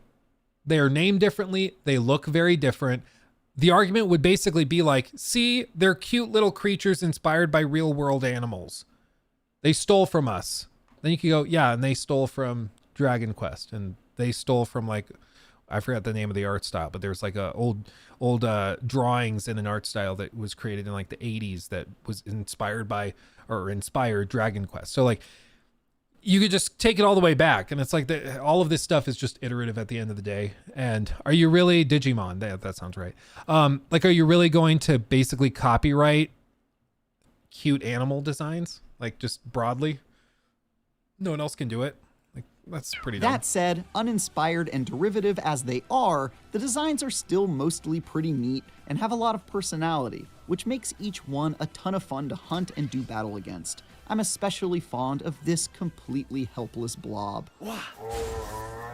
Aw, the poor guy's trying his best. Though capturing, leveling up, and fighting alongside pals is a major and awesome part of the adventure, you'll likely spend much more time hanging out at the various bases you'll build. Just like most other survival games, you'll need to keep a steady stream of crafting materials flowing in, like wood, stone, and food. And the key to automating that process so you don't spend endless hours mind-numbingly chopping down trees and swatting rocks with a pickaxe is by making clever use of with the pals enslavement. themselves. For example, farming could soak up lots of your time as you plant seeds, water your plots, and then harvest the crops. But once you've captured some pals and put them to work at your base, you can have them do it all for you. This PAL-based cooperation is not only ridiculously adorable to watch, but gives you even more reasons to catch every creature you find. You might not have much use for the fox-like pal Foxsparks in battle, but if you keep one at your base whenever you fire up the grill to cook or use the furnace to smelt some ingots, your charming fire friend will come running to make the task go by faster. Even the weakest creatures give you a whole new reason to catch not just one of them, but a whole bunch to put to work. As you level up your character and capture pals with different abilities, you'll be able to transform your bases from shabby I haven't seen any to of this. industrialized fortresses, complete with conveyor belt. I haven't seen like any of this. I knew that there was like end game stuff to like craft weapons and stuff. I hadn't actually seen footage of like conveyor belts and like robotic arms and stuff. That's pretty good. That's pretty cool. For your pals to go to work assembling weapons and ammo for you to use against enemies. A hilarious transformation that made me question how much better I was than the villainous rival trainers I faced out in the wilds. You're not, that's the point. Getting away from the base to explore the absolutely enormous map and look for hidden chests and eggs, battle dangerous boss pals, raid dungeons stuffed with loot, or chat with a handful of NPCs and vendors scattered throughout the wilderness is consistently fun. In one area, I got chased by these guys. In another, I found a creepy black market trader who sold rare, probably illicitly obtained pals. And in another, I watched a squad of suicidal toucan pals rush into a camp of poachers and self-detonate. Ouch. Once you unlock the ability to ride pals, especially flying ones, the world really opens up. There's miles and miles to explore, from bamboo forests filled with goofy panda pals to murky swamps overrun with goblin pals. There's even an active volcano to be scaled where all the pals are, predictably, made of fire.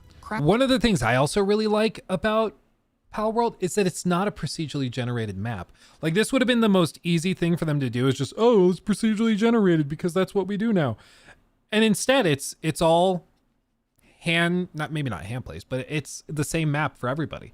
And I think that that's great. It allows them to actually craft it more specifically.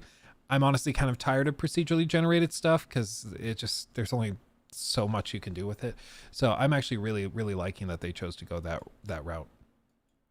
I'm a fan. I support it.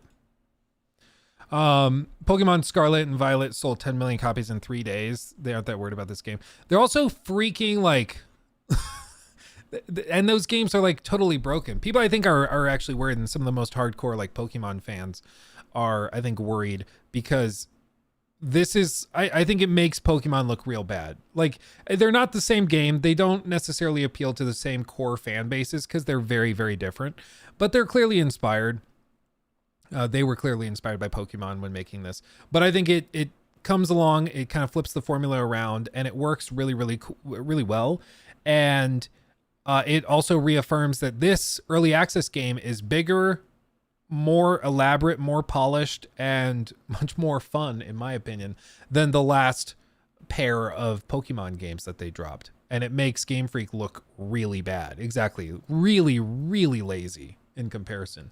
So hopefully Nintendo's looking at this and being like, imagine if we did this kind of game with a Pokemon like Pokedex and like a whole like official one. That would be great. That would be exactly what people would want. And I agree. It would sell fantastically well. I have no doubt. Imagine a $70 variant of that, polished and really solid. But do I think they're actually going to do that? I don't know. Crafting gear and leveling your pal squad to survive increasingly unwelcoming parts of the world is rewarding. not just because of all the interesting new pals to find and capture, but because certain biomes will give you access to materials you'll need to bring your base and equipment to the next level. Even cooler, there are always at least a few massive spires rising in the distance, serving as a reference for your ultimate goal, to reach them all and challenge the lethal bosses lurking within. Like most survival games, everything Palworld offers immediately becomes more fun when joined by friends in multiplayer. Up to 32 people can be in a single server on the Steam version. And I think it's hosted locally on Steam at least, and it's worked very, very well. Like, I played it with two friends. This is funny. We actually have like a little double date night thing planned for tonight. So like me, Nikki, and then another couple are going to be playing this together in a server, like just as a fun little thing to play together. And it works shockingly well. And thankfully, like, all of the base achievements are shared. Like, it's fantastic. It works really well. It's just a good time. That number is currently capped to a paltry 4 on Xbox and through the Microsoft Store, running wild throughout the open world, taking down powerful bosses together, and managing a collective base all work without hassle. And co-op also alleviates some of the stress of having to grind for resources all the time, if those friends are willing to chip in and not steal all your stuff, that is. It probably goes without saying for an early access game, but be warned that you are bound to encounter technical issues and bugs on occasion. These issues I've seen are fortunately mostly minor so far, but I have been hit with rough frame rates and stuttering, hard crashes, and multiplayer disconnects. I had one that was weird where the game was capped at 60 frames, and then I alt-tabbed out and alt-tabbed back in, and it was back at 120. It was weird. I haven't seen that before. None of that was so commonplace or game-breaking. Yeah, double dating in a game. My boys living life. Gotta love it. I'm very fortunate to have a wife who is a gamer as well. I will tell you, this is how much of a gamer my wife is, and how awesome she is. I mentioned Palworld to her. She's like, that sounds interesting, but I was really hoping to start another run of Baldur's Gate 3 and maybe go like, you know, full maybe like Warlock or something. She's like, maybe I was going to go Barbarian. I was going to shake it up, maybe do the Dark Urge run this time and try that. I was like, oh my God, I love you. Such a nerd. I love it. So yeah, she's a hardcore gamer. That it ever significantly got in the way of good times. There's a lot more that Palworld could benefit from, like a fleshed out story, more NPCs, or adding evolutions for the pals to avoid so many of them becoming irrelevant at higher levels. Yeah. But I'm surprised by how polished the whole package already feels at this early stage.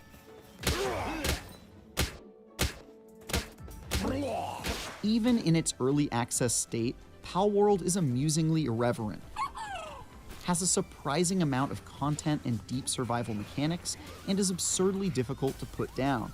It's impossible to overlook just how shamelessly it takes ideas and designs from Pokemon, and it's got some unsurprising bugs and performance issues. But when you're riding on the back of a flying dragon while shooting a blue duck with an assault rifle, most of those blemishes wash away entirely. This is already one of my favorite survival games, and I'm incredibly excited to see how it evolves. For more, check out our reviews of Prince of Persia. Yeah, I mean, I think that it's very impressive that it's this good already. And that's where I'm at. I'm like, if they released this at full price and it wasn't early access, I think they would have a very compelling argument that it's worth that. Like, it really is that fleshed out. And like we were saying, there's people that are like 50, 60, 70 hours in and still finding and doing new stuff. Which to me, I think is awesome. I think that's great. Let's see. Will Nikki ever do a stream? Is it something she's not interested in doing? She's all set up. I've told her, like, just got to do it. Just got to do it. It's never going to, like, it's always going to feel awkward. It's going to be weird for the first 50 times you stream. You just got to do it. Oswald, yes, I will be covering Like a Dragon Infinite Wealth. I can't talk much about it at this point, but yes, I will. Yes. Where do you find those? A gamer wife? Yeah, secret to a gamer wife. Well, on one of our first dates, she told me that she grew up playing World of Warcraft with her dad because they needed, I think she said they needed a healer. His like clan or squad or whatever needed a healer. So he set her up playing as a healer in their World of Warcraft group for raids and stuff. And I think that's the first giveaway. That's the first giveaway. If they grew up on WoW, they're a gamer for life. So that's the key. Oh, that's the key. Yeah, it's the whole thing. Getting used to talking that much is probably the hardest thing about streaming. But yeah, it's actually kind of weird because you have to like. I don't think people realize how like tough it is to ramble for 4 hours straight. If I take off like a week or two from streaming for whatever reason, like when we had Ori, I remember we had Ori and then I stopped streaming for a week and a half, maybe 2 weeks. And when I came back and tried to do a full length stream like we normally would do for 4 or 5 hours, my voice was lost after like an hour and a half. I just was not used to it. But you eventually build up the muscles and you're fine with it. The other thing that's awkward when you're starting streaming is that you're talking to basically no one. Like you're just sitting here staring at silicon and glass trying to do something entertaining, and that's very difficult. So I wonder, how is your parents about your job as a streamer or as a streamer YouTuber? They must be proud. I wonder if we will have your dad schooling you on live stream like Hasman. My dad is very, he can be very antisocial. He doesn't really like the spotlight on him at all. So I don't think he'd ever come on stream or on video, but that Asmongold thing was very funny. I'll be real. As for like my mom is definitely more the extrovert. And I think in general, they just don't really understand what I do for a living. They don't really get it. It's not that they're not really like supportive, they just don't understand it. Like it just doesn't really make sense to them. I think my parents are still kind of surprised that I left my commercial real estate job, because that's a job where you should be making a lot of money, right? But I think for them it was weird that I left it. And I'm like, no, I'm actually doing better now than I was back then working in commercial real estate. But yeah. Sumaya, yeah, we pulled up the Like a Dragon Infinite Wealth review earlier. I don't think we got through the whole thing, just because like I'm gonna play it and I don't want to be too spoiled. But yeah, I'm gonna be covering it. There will be a video on the main channel about it. Like I said, I can't really talk too much about it right now, but we will be looking at it, so don't you worry. And yeah, thank you for the super chat. Appreciate you. Yeah, Fallout London release trailer looked really good too. Yeah, we watched that on stream too. I think that looks like a winner. Oh, hello. We have a guest. We have a guest. No, we're just live. Mr. Sir? Mr. Fella? Hey, dude. Oh! Hey, guys. What's up? It's me, Mr. Ori. Are you gonna look at Enshrouded, or did Capper ruin it? I don't know. Hold on, let me paste it in. Enshrouded. Release trailer, maybe. Which video did you guys say was the one that just dropped? Oh, was it Force Gaming? Let's see. We can pull that out. Is the release trailer maybe more fair to look at? Preview? ACG did a preview. ACG, did you guys know ACG has been like without power for like a week and a half or 2 weeks or something? He had a snowstorm and he just like lost all electricity for an extended period. It's crazy. Hi. Is that your tongue? What are you doing? He showed me how good he is at clapping today. Oh, can you clap? You clapping? He's like, no. He's just figuring out how to clap. It's like, I don't want to talk about it. I don't want to talk about it. He's just hanging out. We were just talking about you and how hardcore of a gamer you are. Oh, I'm so hardcore. So hardcore. I'm the most hardcore. Yeah. Yeah. It's a whole thing. What did you say? Wait. Oh, so many nasty, vicious things. I know, that's because you're my husband. What about the other stuff? He's reaching for the keyboard. It's a gamer boy. It's instinctual. Hey. We were talking about like how you got started. Somebody was asking, how do I get a gamer wife? And I was like, well, on one of our first dates, you told me that your dad recruited you as a healer, I think, in WoW, because they needed help running dungeons and stuff. Played a paladin and wow. Yeah. Was the healer. And I was like, if you play WoW as a kid, Like at 11. you're a gamer for life. Like they can't get that out of your blood. Or no, what really did it was when the original Xbox was out, which that makes me feel really old that I'm like the OG Xbox. It's just an Xbox. Shrek 2. The video game Shrek 2. Oh yeah. Is what started we it looked it all. up one time. The like footage of it, Shrek 2. Shrek. Oh, Shrek. There you go. A game. I guess I should specify game. Oh my gosh. It was great. Oh, the nostalgia. Yeah, this game. This is what did it. And we'd play it with my dad because I have 2 younger sisters. And so the 4 of us would play together. And it was like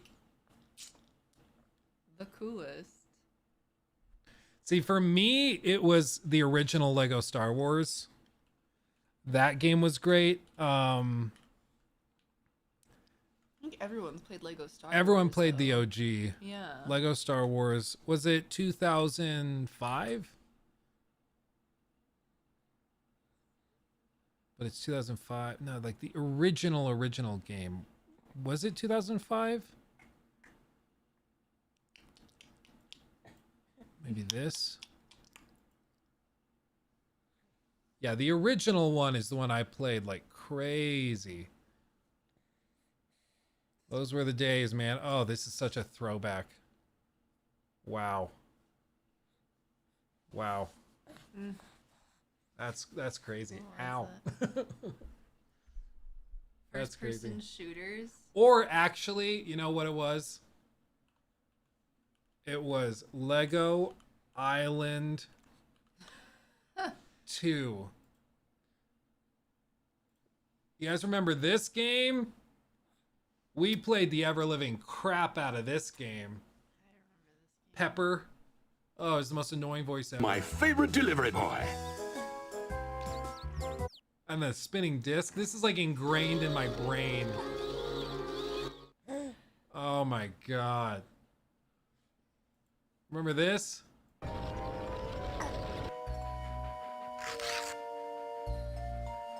The weird music as the page floats away. And then it's like, it's only 2 hours apparently. I ever tell you, in middle school, I really wanted to play Sims. Really, really bad. Okay? And one night, I went over to another girl's house. We were friends, and it was like the 7th grade, and we went and we rented Sims 2 for the Xbox. Oh, and we yeah. were both so excited. We made our own Sims, and we liked it because they could do naughty stuff. Yeah. Because, 7th grade. Oh, It's like, buddy. oh, snap. Buddy. We make them kiss. Hey, dump it. You can't pull the wires. But at one point, we were playing till like 2 a.m. in the morning. We both fell asleep and woke up to our Sims on fire. Greatest. Those are the days, man. Those were the days. Oh, I remember this. Or the Lego Racer. You guys remember that? Go check on Mr. Locky. Oh, man. And put some babies down. Hey. I know, your dad looks weird with headphones on. I love you. I cannot see your ears. Dad, something's on your face. Where did your ears go? What? Oh, what a good fella. What a good fella. Is it bye, everybody? Bye, everybody. Bye, everybody. Okay, much love. Do you need food or are you going to come up?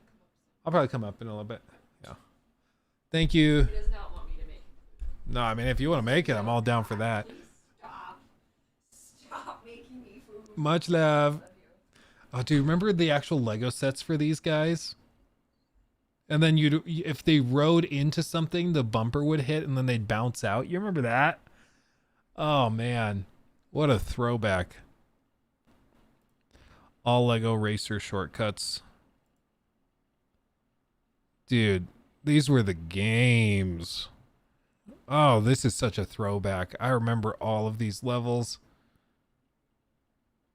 Go in here, you have to shoot the wall down, then that's a whole shortcut. This was my favorite level because I loved ancient Egypt stuff. So I love this level. Oh, man. That was the best power-up by a lot. Oh. Maybe one day I'll have to show Lockie and Ori these games. Maybe this is what I'll get them started on to build their taste in games. Oh, I remember one day we accidentally discovered this because like there weren't TikToks, there weren't YouTube videos. So like you just see this thing, and if you happen to shoot it down, then the wall breaks down, you can take the shortcut. I had no idea that was a thing though. And one day we accidentally discovered it and we felt like geniuses because somebody like bumped the controller and forgot about it. Oh man. Yeah, these were the days, man. It's just another example. Like, was the game that good? Probably not. But we had so much fun with it. Like, you really don't need a game to be 10 out of 10 to have a lot of fun with it. And I think that that's the potential downside of the current gaming atmosphere, is that a lot of people feel like if it's not a 10 out of 10 or a 9 out of 10, it's not worth getting. And part of it's that the market's so competitive now. Like, if this game sucks, there's 15 others to play that are just as good, if not better. So that you could probably get on sale, you know? And so I think that that's part of it, is that it's just hyper competitive now, and it used to be a lot less competitive. But I think people need to remember that okay games can, or even fine games can still be a fantastic time. You can have a lot of fun with it. And when you're a kid, you don't really know any better. You haven't tried the other games. And so you still just find the fun in the game. You still just find a way to make it fun.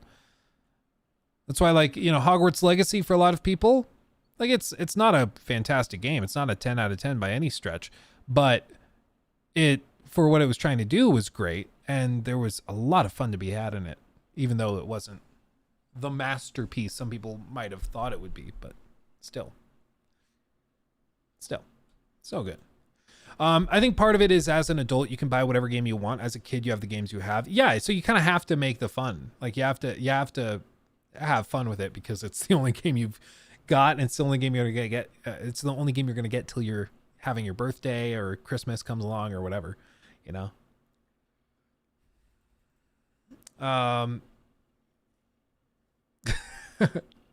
If you read this comment, say "Shut up, Enigma." Yeah, Path of the Abyss. I don't know. I've got to. Okay, you guys been asking for like hours to look at Enshrouded real quick, so I'll pull that up from ACG. Let's see what he said about it, because I haven't really seen anything on this, and then we'll look at the Banishers thing real quick, and then we'll. What's up, everybody? This is Carrick with ACG, and once again, it's my continuing mission to bring you reviews or previews or impressions of video games around the world, and today it's going to be Enshrouded. If you leave a comment and are subscribed, you can win a free copy. If you're a fan of the survival genre of video games, at some point you have to inevitably ask yourself, what can a new game even offer? It's the equivalent of finding the same damned can of ravioli in a zombie survival game and thinking to yourself, seriously, why even stay alive if it's ravioli all the way down? With so many titles in the genre, from Ark to Long Dark, Grounded Raft, 7 Days to Die, and Sons of the Forest, what does Enshrouded offer to set itself apart? That's what I'm going to cover in this video. Enshrouded from Keen Knight Games is coming out on the 24th, and with it, it's bringing a huge number of survival tropes, as well as a couple differences that the developers are going to hope will lift it above the constant churn and wave-like releases that survival games get. It's sort of weird that survival games and the glut of continued titles mimic so closely the idea of zombie hordes coming at you. Atmosphere is one way that Enshrouded is trying to do this. You know a game world's dire when someone who came before you leaves an urgent message about supplies being left to those who come after, and it's a couple arrows. That's like a climber leaving a single friggin' mitten on K2 with a note that just says, "Good luck, man, I've done everything I can." Enshrouded tells a story of a world gone awry. Something happened in the past that destroyed almost everyone and created this pestilence that's killed every living being. Well, not every one of them, but most of them. You're one of those who is returning, and it's your goal to explore and uncover what's happened before. Actually, full stop on that. We can pretend that's why, but the last person who played a survival game for the story was probably just playing The Last of Us. While many of them are nicely told, for the most part, it's that triple play of construction, crafting, and creature killing. And that matters the most to a lot of gamers when it comes to these titles. And I have to say, Enshrouded does have it where it counts. Yeah, I mean, straight up, it's the same thing with the guy that was in chat earlier saying that Pal World, like, what's the point? What's the story? It's like, if you're asking what the story is in a survival game, you were never going to like it. Just being 100 with you. It's not what the game's about. You know, it's like playing The Last of Us and be like, the driving mechanics suck. And you're like, yeah. I played God of War Ragnarok. That had the worst racing system in any game I've ever seen. And don't even get me started on how terrible the Bejeweled minigame was. It was practically not even in the game at all. Yes, that's correct. Like, yeah, that's not what that game is about. That's not what they're trying to do, you know? When you leap into Enshrouded, it gives you a nice brief tutorial with a small series of quests that lead you out into the darkness of the world, engaging with the creatures, getting into a few fights, and having your first experience with the Shroud itself, a floating miasma of foggy decay. If you stay in it for too long, it can flat out kill you. And those that stay and live within it are as corrupted as you'd pretty much assume. The game has you setting your first base up just outside one of those corrupted areas, learning about building, crafting, upgrading, and getting you into the first steps of the game's gameplay loop. Here isn't where Enshrouded's offering any surprises either. Everything is pretty much what you would expect, with new items helping you craft other new items, and later even more, letting you specialize, such as a charcoal kiln that unlocks more recipes. To build and survive, you need to go out and explore, kill, and then return home. Like a lot of survival games, everything in this has something useful. Take out a wolf and you get some skin and bones to make something else. Need to get through some odd location? Well, in Enshrouded, you can just grab a mining pick and try to hammer your way through it, tunneling all the way through a mountain if you want. You just have to watch out for your own stamina as well as the pick's durability. They're bog standard in a lot of titles. In Enshrouded, though, construction uses voxels. This lets you basically place all of the items anywhere and mix and match materials. And let me tell you, it works really well. My first house, though, would have been something that Rob Roy would have looked at and been like, nah, no. It was a mixture of wood walls, bramble doors, a roof that probably had to beg and plead for water not to leak through it, and I'm pretty sure at least 5 or 6 holes in it. But I got better, and pretty soon I had my people in my shelter protecting the people, and a good construction idea of what I wanted to do with my first base. But it's not just about that. It's about the weapons and armor and the crafting and upgrading of those homes. As you're building, you're trying to make sure that everyone is both rested and under shelter, something you have to take into context with your characters as well as the NPCs. But also there's special items like a glider and grappling hook for exploration. These are movement special items. They help you solve puzzles and get to unexplored areas, and there's a lot of them in the game. And it's funny that we're getting these survival games that kind of blend Breath of the Wild elements into base building and crafting systems, because now we've had like 2 in a row where it's like we have the navigation stuff in Pal World, and then also Aisha S here. donated you know? 100 United Arab Emirates dirhams through Super Chat. Oh, thank you, my friend. Love your content. Keep it up. Thank you. Thank you. Yeah, I appreciate you. And thank you for watching. I also love seeing people from all over the world come in. I just find that so cool. Like all of the different, like, seeing where people are from. I just, it's super cool to me. yes, a comparison, and a very fair one many times, is that Enshrouded can feel a little bit like other games. For example, the gliding does feel like Zelda. It's really hard to ignore. It just feels like that. And even the grappling hook can feel a little bit like other titles as well. However, Enshrouded does have a lot of cool parts that make it feel different. A lot of those puzzles that you go to in the various different worlds locations are sort of their own thing. They have different ways for egress, and while many were alike in some way, there were also times where I went into one and thought I was going to finish it in the same way as another location I'd gone to, and it was completely different. I definitely like that. Randomly, or after completing a quest, you might get a new quest as you traipse across the open world to find an NPC that can help you. Most of them are in some secret place that requires a fight or a puzzle or otherwise to get them. Then you can return back to your base and summon them there, and they offer their own perks and construction. Speaking of perks, or in this case skills, every single character in the game has their own skills that you upgrade as you level up. It's across different trees: Survivor, Beastmaster, Ranger, Assassin, Trickster, Athlete, Barbarian, Warrior, Tank, Battle Mage, Healer, and Wizard. A particular trait that you see right from the start with Enshrouded is sort of a don't mess with it if it's already worked mentality to a lot, telling their own story and engaging in their own world without consistently unneeded trappings of confusing terms and words for expected tropes that in the end just become the same thing. Enshrouded wants players to also feel the desire to work together, so your home fire, this is the torch that you take with you, can then be upgraded. And these upgrades help everyone on the server, meaning that some boss deep down and dug in tick like at the bottom of a shroud-covered valley might just be one step easier to defeat if instead you decide to do that versus, say, looking around and trying to upgrade your home base and get some better weapons. You can sort of... I mean, it looks like a really, like just a solid spin on the survival genre. And I mean, survival fans are eating well right now. They're getting this Enshrouded, you know, and then they're also getting Pal World, and Sons of the Forest came out last year. There's just been a handful of them, so those fans are eating well. Does anyone know like how Ark is doing right now? Is Ark a disaster, or is Ark doing really well? Because it feels like there's a big kind of there's a lot of demand for these kinds of games at this particular moment. And I thought that like Ark was just globbing all of that up and was dominating the genre, but maybe they're not. Maybe they're having trouble right now. I vaguely remember something about maybe like a sequel was announced, but it wasn't what people wanted. Is there something like that, or am I thinking of a different game? I feel like there's... I played Enshrouded that would on a be PC dominating with the a 4090 conversation and a if it was current doing i7. well, I think. Without DLSS, I was getting anywhere from 75 to 90 FPS, native 4K with everything maxed, with the higher FPS, of course, inside tombs or smaller put-together locations and dropping down outside. The game also has support for FSR, DLSS, DLAA, and a large number of settings on the PC for draw distance, shadows, voxel details, and more. And I would suggest you change some of those, because turning down a couple, I can guarantee you're probably not going to notice. But what I did notice a lot of times is just how good the world felt to me, leaving the almost claustrophobic nightmare hug of the swirling arms of the Shroud as I trudged up and out of the other side of a valley, having barely escaped with my life, and without the Shrouded timer counting down to my inevitable demise, the sense of verticality rising above everything was noticeable. However, I can't lie, Enshrouded does come in looking very much early access in some parts. Sometimes enemies didn't seem to notice me in the dungeons. Other times they reacted as expected.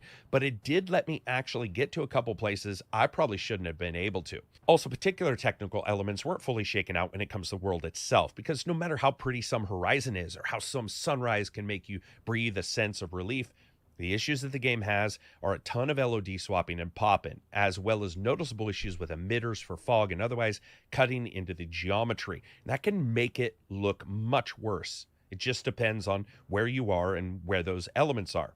It is early access. That being said, I love the enemy designs. The first time I took on a corrupted mixture of a troll and an oak tree in the bottom of a misty dungeon, I was easily reminded of Dark Souls in that way. I just wish that combat felt a little bit smoother. No matter what skills I got, it still felt like a survival game, just adding in combos. Let's talk about something wonderful that does exist in this game, and that's the HUD-free gameplay.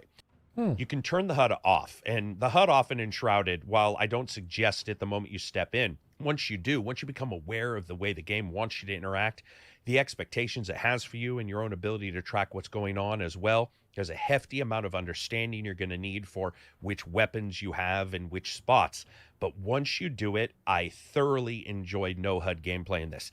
It's a mix of the drabbier bits of Dragon's Dogma, a bit of Two Worlds even, and not a small amount of Valheim. But it felt excellent with the HUD off. It was more engaging and just one of those things I love to try in every title. And because you pretty much already know what to expect once you played it for a little bit, being able to turn it off actually works fine. I feel like it's its own thing. And then you leap off a gorge and you glide down into the mists as you can hear the gurgling sounds of the landscape and the creatures chattering beneath you, and you realize to yourself, it is its own thing, however small in that regard. And each time I returned to the base, I started to think to myself, survival games. A long time ago, a lot of survival games left that back and forth of survival and the elements versus a player kind of mentality behind to add something new. There's almost always a third tier now, not just hunger or survival, but some new element that games or gamers slightly feel causes them to be unbalanced. That's the way a lot of these titles work. And Shrouded is no different with the Shroud, this sickening, mystical layer of fog that slowly decays everything in its grasp. And yet, of course, many of the items you need for survival and building and exploration are within it. The idea of the Shroud here as this overall entity that slowly corrupts is a profound one. It's a good one, and I feel that they could use it to really keep the world feeling dynamic as they move forward. As an early access title, I would say, don't leap into Enshrouded thinking to yourself that it's doing anything magically or magnificently different. It's not. Instead, it's got a solid idea of how it really wants to handle multiplayer, skills, building, and its worldview. And if you're looking for something new in that realm, but not necessarily new in the stable of basic mechanics and gameplay offerings, it might be worth checking out now or later when it comes out. Now, if you've got this far, sorry if I sound off. I had COVID for the last 10 days. I was also out of power for the last 10 days. It's been a little rough on the throat, but hey, I'm back. Hope to see you guys during the pod. Jesus. Feel better, ACG. COVID and no power. In like, I think he lives in Oregon, I believe. So he's like in a very snowy, cold place. No power, nothing. Like, oh man. What a trooper. Yeah, poor guy. Yeah, ACG, he's an animal. He's a beast for real. It just seems like a solid survival game. That's cool. That's cool. We'll see kind of how it plays out as time goes by, but yeah, it seems to be appealing to people. And that's great. Like I said, survival fans are eating well right now. Eating real well. Oh, I should do this real quick because I bookmarked it and I wanted to respond to it. So let's do this. Somebody, John tweeted me at this, responding on the stream right now. Yay.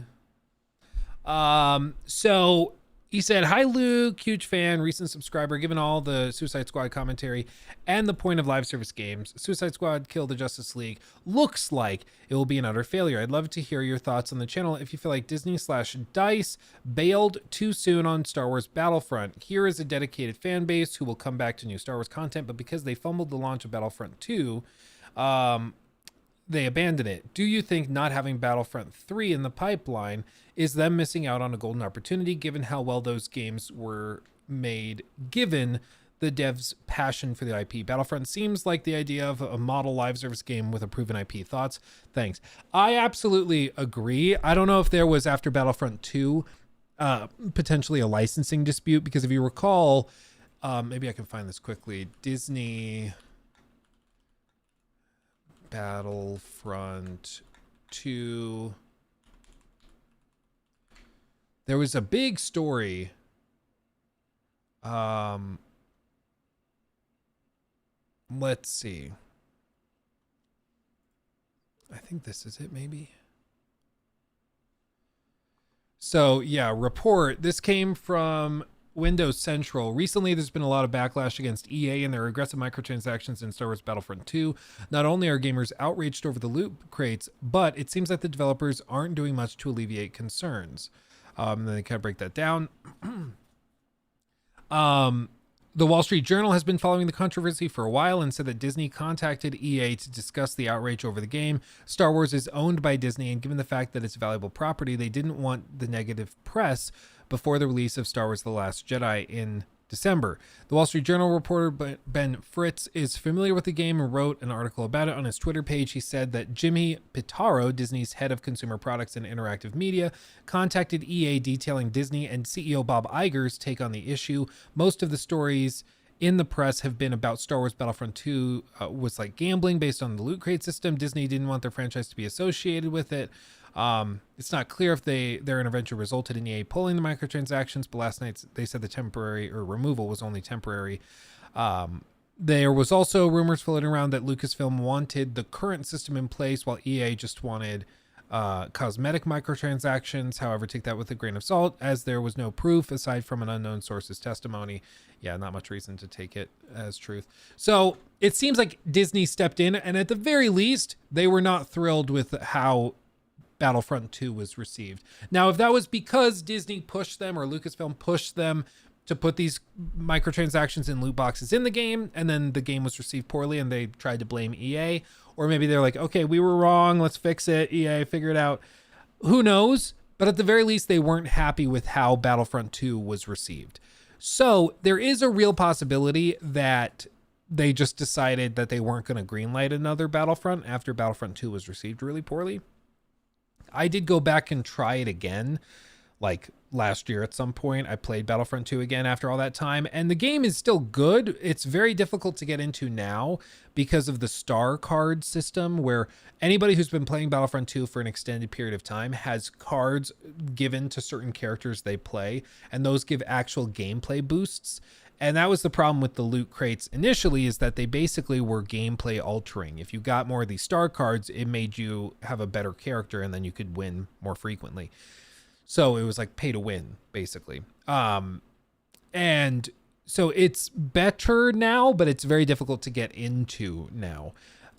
So I don't know if it was EA walking away from the IP, or if they just straight up like decided Disney wasn't going to greenlight another one. Because now EA doesn't have an exclusive contract with them anymore. It's opened up, obviously. I mean, Ubisoft is doing their own as well. So it's much more open at this point. Thank you for becoming a sub. Thank you, my friend. Grixol. Thank you. Thank you, my friend. So I think it's an interesting question whether like they screwed up. I think obviously they screwed up with Battlefront 2. But as for whether like their choice to not cover or not do a follow-up, I'm not sure if that was their choice to make. It seems like that might have been a choice made for them because they did such a bad job with Battlefront 2. It might have been taken out of their hands and instead given to like, well, anybody else. Anybody else. Let's see.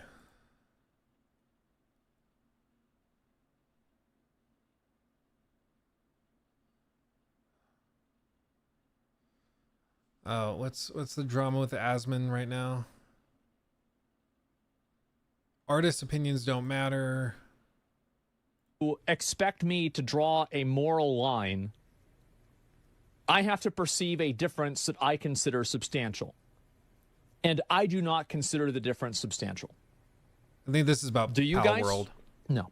Right. No. And that's really what matters. If it was made with AI, I'm completely okay with that because it was fun.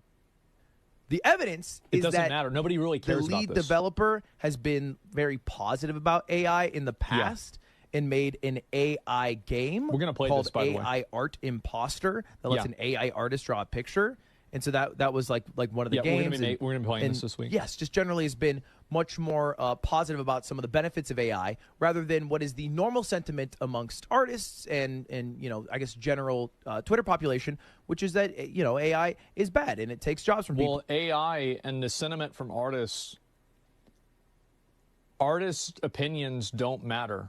It just doesn't matter because what matters is the opinion of the people that are buying the product. Like, it doesn't, like, your opinion on it, like, just because you do it doesn't, like, nobody cares.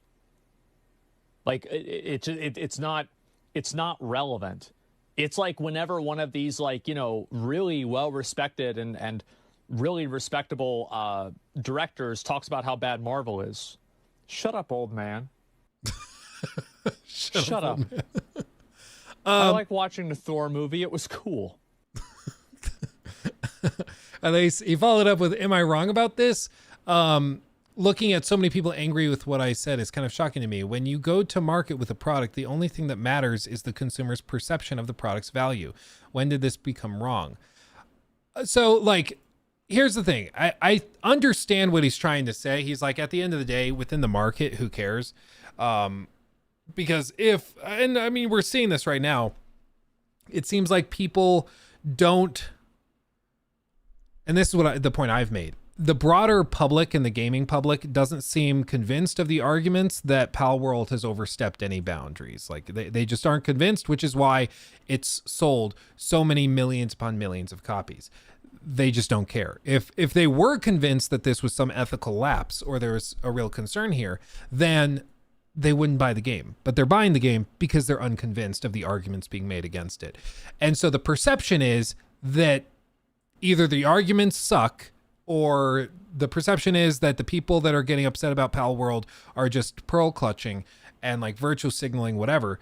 And that also the game is fun enough and it's enjoyable enough that it's not worth like the trade-off between their enjoyment of it versus the ethical concern outweighs it. And so they just are choosing to play it anyways. I think it's really easy to clip that section and just be like, see, Zach just said, quote, artists' opinions don't matter. What matters is the opinion of the people buying the product, and be like, oh, wow, he sounds insane. In the context of what he's talking about, when trying to sell a product, it doesn't matter what the artists think. It matters how good the game is and if the customer likes it. That is factually true. That is the case. Like, it doesn't matter if you have an ethical problem with it or if you think that it's not artistically valid. In the context of selling a game or selling a product, yeah, it doesn't matter. In the same way, like, I think the comparison to Marvel is a good one. Like, the argument that Marvel movies are like the lowest form of artistic filmmaking, I can understand that. It's like the same like formula 15 times a year of just the same basic story within the superhero movie, just rehashed time and time again. And then they lead up to like the Avengers crossover movie where all of them come together. And then they have these TV shows that they're trying to sell you on as well that have other portions of the story. So if you really want to know what's going on, you have to watch the movies, you have to watch the TV shows, and then the crossover movies, and you have to keep track of everything. And it eventually just gets so overwhelming people check out, like me, because it's all the same thing. And so it's like, yeah, it is kind of like the lowest form of artistic creation within film. But in the context of trying to sell a movie to the public, does it matter if it's the lowest form? No, like nobody really cares. Like if people like it because it's fun and it's enjoyable to go see Doctor Strange do some weird trippy stuff, you know, on a Friday night with your friends to go see a movie. Like, no, that like that's all the person that was buying the ticket really cared about, you know, it just, that's all they really cared about. So I understand what Zach is saying. I think to be upset about it, you'd have to intentionally take him out of context, which I would argue this person specifically is doing by taking the quote out of context. I truly don't give a shit if it's related to Palworld. I've stopped caring about any discussion surrounding that game, but this involves a bigger point surrounding AI being used by studios while layoffs in the industry keep happening, and that's something you should care about. I mean, AI, so there are layoffs in the industry related to AI. Absolutely. There are also layoffs in the industry happening right now because companies overstaffed after COVID, when money was basically free. And this is, to be clear, like these layoffs suck, right? It just laid a bunch of people off. But the thing you have to understand, like I have a degree in corporate finance. I've been trained in how you decide how to lay people off and when to do it. Like it's part of my education is pricing these things out and figuring out when the money doesn't line up and when it doesn't make sense anymore. And in the context of the gaming industry, what happened is in 2020, 2021, debt became so freaking cheap that a lot of these tech companies, not just in gaming, but also in like Meta, Windows, Microsoft, PlayStation, all of these companies, they went and they hired a bunch more people because they could afford it because money was basically free. Money was so cheap that the rates you were being charged for your debt were lower than inflation, meaning that your like loan balance was technically dropping because inflation was rising higher than the rate at which you were being charged if it wasn't tied to an inflation index or something, which is insane. Like that's no part of it mathematically should work that way, but that's what happens when you have interest rates that are at like 2 or 3%. It's ridiculous. It's like straight up breaks all finance. It's ridiculous. So with that being said, like what they did is they hired too many people. They expanded into too many offices. They brought too many people on. And now that rates have risen very quickly, they now can't like, they can't figure out how to make it work mathematically and financially. So they're like, oh, well, now we got to lay people off. So that's what they're doing. Does that make it okay? Well, I think it makes sense. I think it lines up and justifies it. Does that excuse, like, should we be upset at the managers for overhiring? Yeah, I think so. Like, yeah, the managers should not have hired that many people to the point where now they have to lay them off and now they have no employment. That sucks. Like, that sucks for everybody. They shouldn't have hired that many people. That was a mistake. It was short-sighted, absolutely.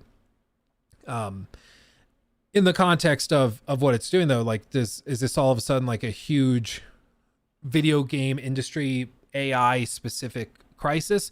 No, people are being laid off across the tech sector because they all overexpanded. And now a lot of those companies are realizing they didn't need to expand that much and it wasn't financially viable in the long term. So now they're backing off of it and laying a lot of people off. Unfortunately, it's just what they do. Like, this is just what happens.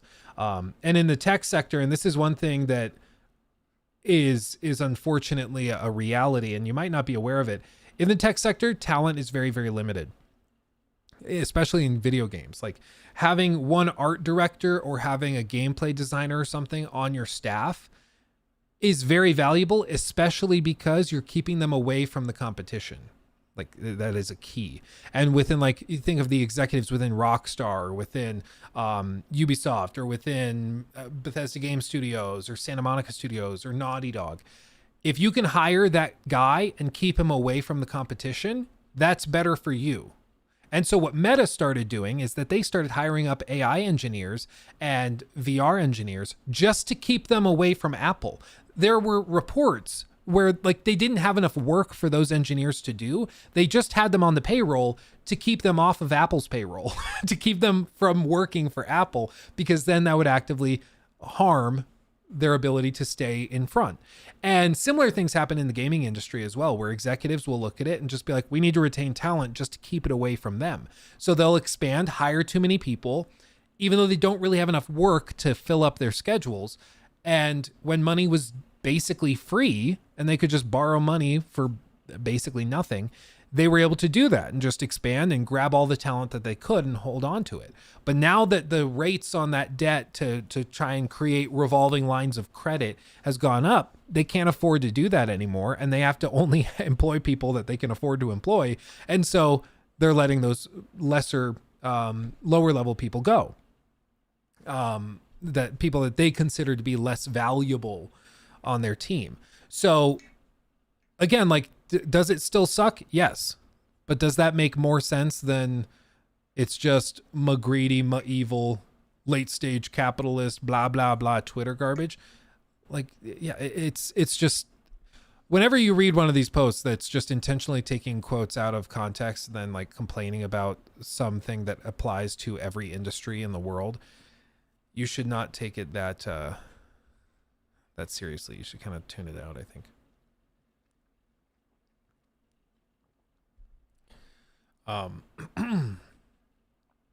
That's like when Coke purposely released a shitty clear drink to make Pepsi Clear go down in sales and stop operating. Dude, Coca-Cola has so many brilliant marketing things. Like, New Coke is the classic thing. If you guys ever heard of that, there's a conspiracy theory with it. And it's not actually probably true, but it is really, really funny. Where basically Coca-Cola released a new variant called New Coke. And it was like a different flavor or something. Like, they tried to rework it. It was like a whole thing.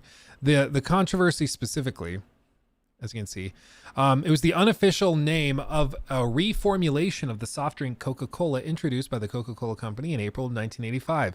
It was renamed Coke 2 in 1990 and discontinued in July of 2002. By 1985, they had been losing market share to diet soft drinks and non-cola beverages for several years. Blind taste tests suggested that consumers preferred the sweeter taste of the competing product, Pepsi, so the Coca-Cola recipe was reformulated. But the American public reacted negatively, and New Coke was considered a major failure.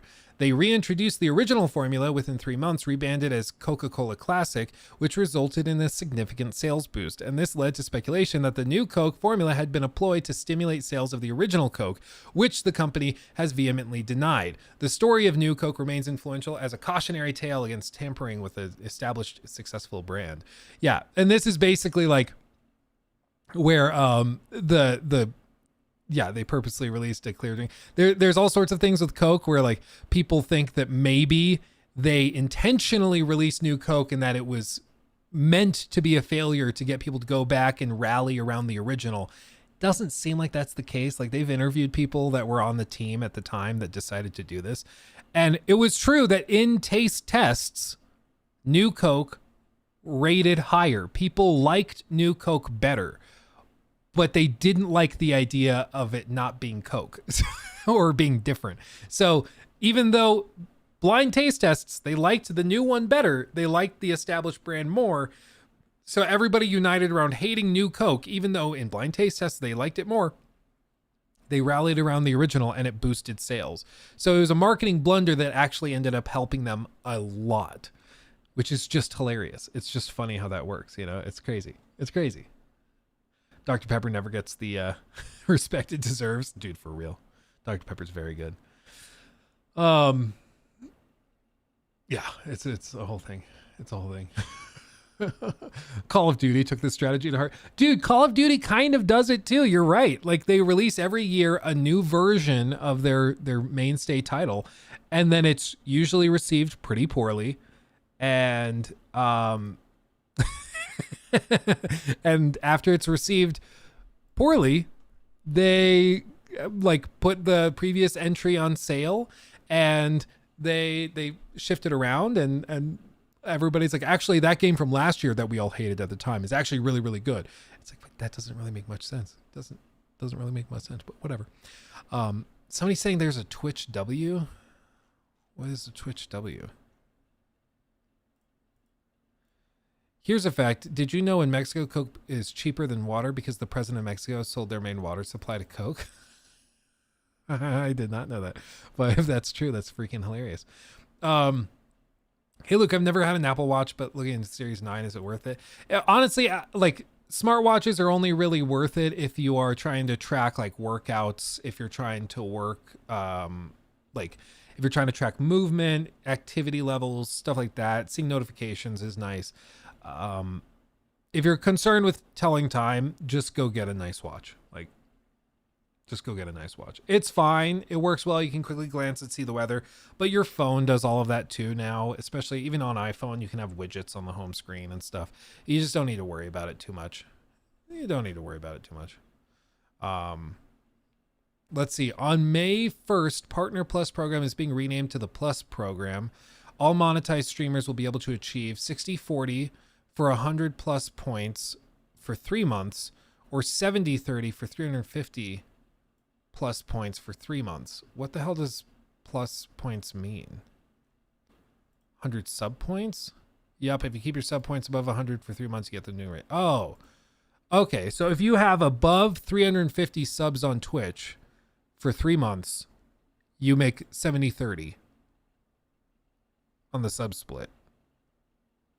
Sub 1, tier 1 sub is 1 point, tier 2 is 2, tier 3 is 6. Okay. Well, there you go. There you go. Okay. So I guess streamers on Twitch will make more now. That's cool. You just have to keep above 350 points for 3 months, and then you can get to the YouTube split of 70/30. That's good. That's good. Big streamers will be very happy. They're just going to go back to paying them what they were. Isn't that great? Yeah, it's just like a whole thing. Wow. Buy the older Apple Watch if you want one. Stuff barely changes between generations. Yeah, the newest one, I think what it is it's like it has a tap thing. You can like tap your fingers to select stuff on the watch. Is it that big of a deal? I don't think so, honestly. I don't think it really lines up. Let's see, this massive W for Twitch, 60/40 for 100 Partner Plus points, 70/30. Affiliates can now qualify for Partner Plus. Affiliates can get 70/30 on Twitch now. That's good for them, man. Good for them. Let more affiliates make money. For real. Okay. And nobody. 33 months. Jesus, dude. We're closing in on 3 years. We're closing in on 3 years. That's Have ridiculous. I missed the whole stream? Basically, it is past 2 p.m., which is when I told Nikki I'd be off by. So I do need to go, but that's freaking hilarious. What I do want to say to everybody here, I've been talking to Jacob. We're going to basically add a stream through the week. So we're going to go to 4 days in the week. I'd like to eventually get to 5. But we're going to go to 4 to start, and we're going to start adding in more gameplay and probably going longer. So instead of 4-hour streams, we'll probably push it to 6 initially, and we're going to be adding in like a couple hours of gameplay or a few hours of gameplay. So my goal is to add in like maybe some Pal World. Maybe we'll play whatever is trending at the time. If there's a new game out, we can play that. So we'll start doing that, tossing that in, and that'll be good. The P.O. Box, let's see, it is, this is true for anyone if they want to do it. Let's see, hold on, I have to remember. Unit D, number 150. I believe it's 80524. So that address I just put in chat, that is the P.O. box / mailbox that you can send anything to. If you want to send me a postcard from where you live, that would be super cool. I can show it off on stream. It'll be cool. So we'll do that. Yeah, and of course, no obligation. But if you want to send that over, you can do that, which is super cool. What you said about Marvel also applies to Far Cry. Yeah, I think it applies to a lot of stuff, honestly. Like you could even say like Assassin's Creed. You could say that it applies to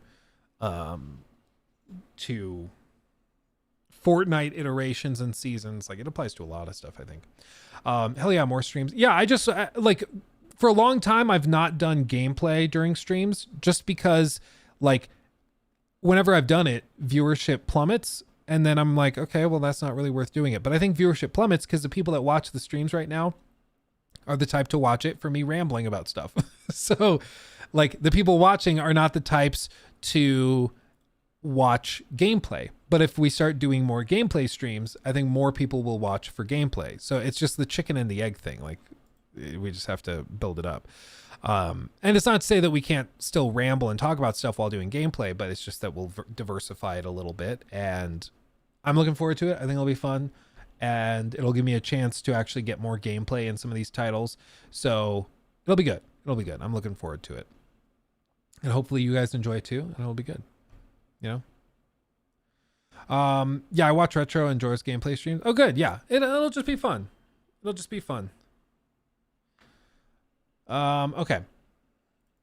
Yeah, and then you guys can tease me about my gameplay more directly, which I think is healthy for everybody, personally. So, but yeah, as for all this was good. I'm really glad we watched that little documentary on Fallout 76 and that developer that's going off to make his own game. That's super cool. I think that was super interesting to see.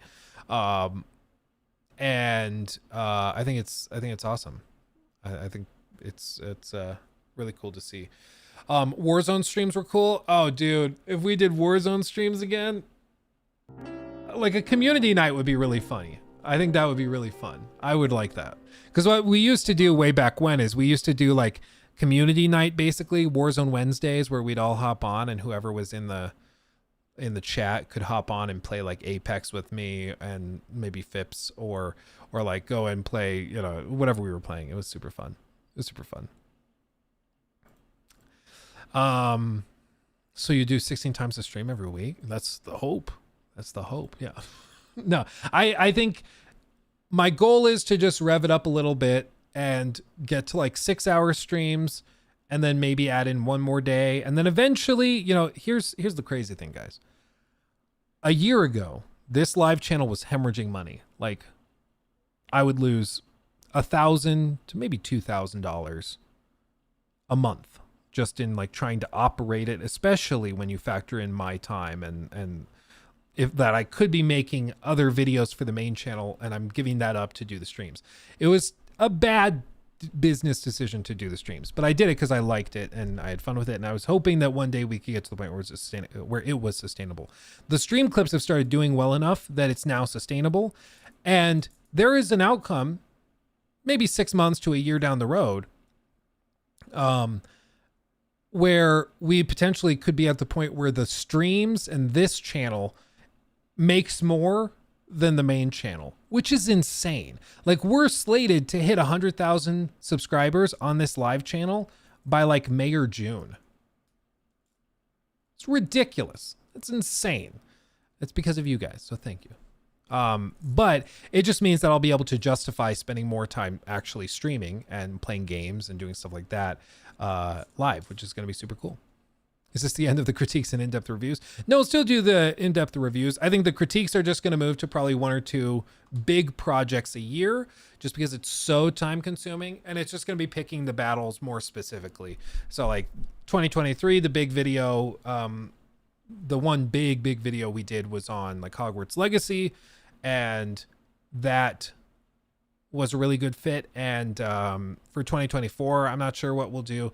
I'm still just having a ton of fun with Baldur's Gate 3 myself, so I'm kind of worried if I decide to pull the trigger and we start full production on like the big critique video for that it's just going to get, it will stop being fun for me because it'll turn into more of a job, and I don't really want to spoil one of my favorite games of like all time to do that, you know? Like I love doing the videos, I love doing the streams and the critiques, but a great way for me to burn out on a game is to make a critique on it, you know? I don't know if I want to do that to myself. It's very selfish of me, but it just is what it is. Like I don't want to spoil one of my favorite things, you know, if I can help it. Lucas, also thank you for the super chat. Vlaha, Beat Connect, Chess Club 16 times. All cheers to that. Cheers to that. When you reach that, you should play all the worst games so far. Oh, I'm down.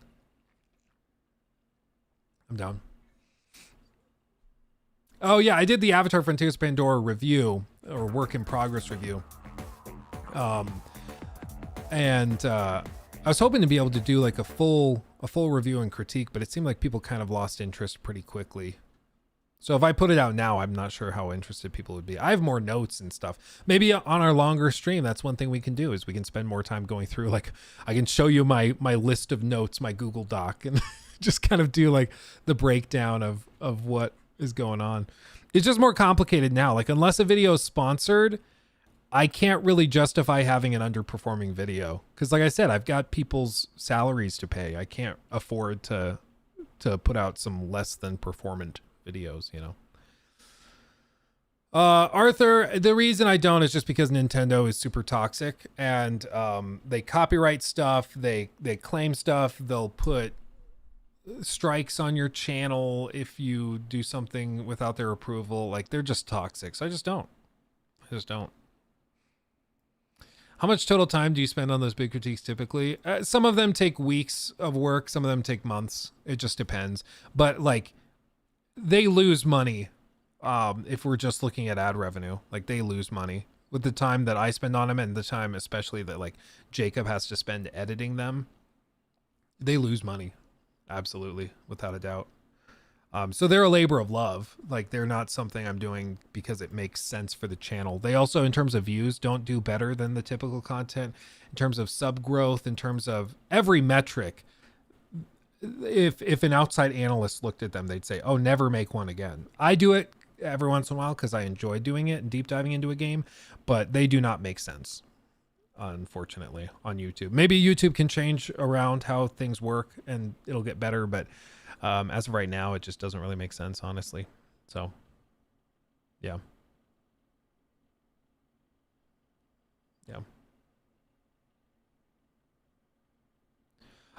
Lucas, Sag, did I pay to hear them without getting to hear them? Oh no, Lucas, I think what it is, I don't actually know how much this converts to. Hold on. Oh yeah, so what it is the text-to-speech is enabled for like $5 and higher. I think it's $4.99 and higher, to keep it from like every you know, $1 quick super chat from alerting and kind of disrupting the stream. So the starter is at like 5, and the Norwegian krona, when converted, 25 krona translates to like $2.39 in USD. So it's just under the text to speech limit, which is why I didn't read it.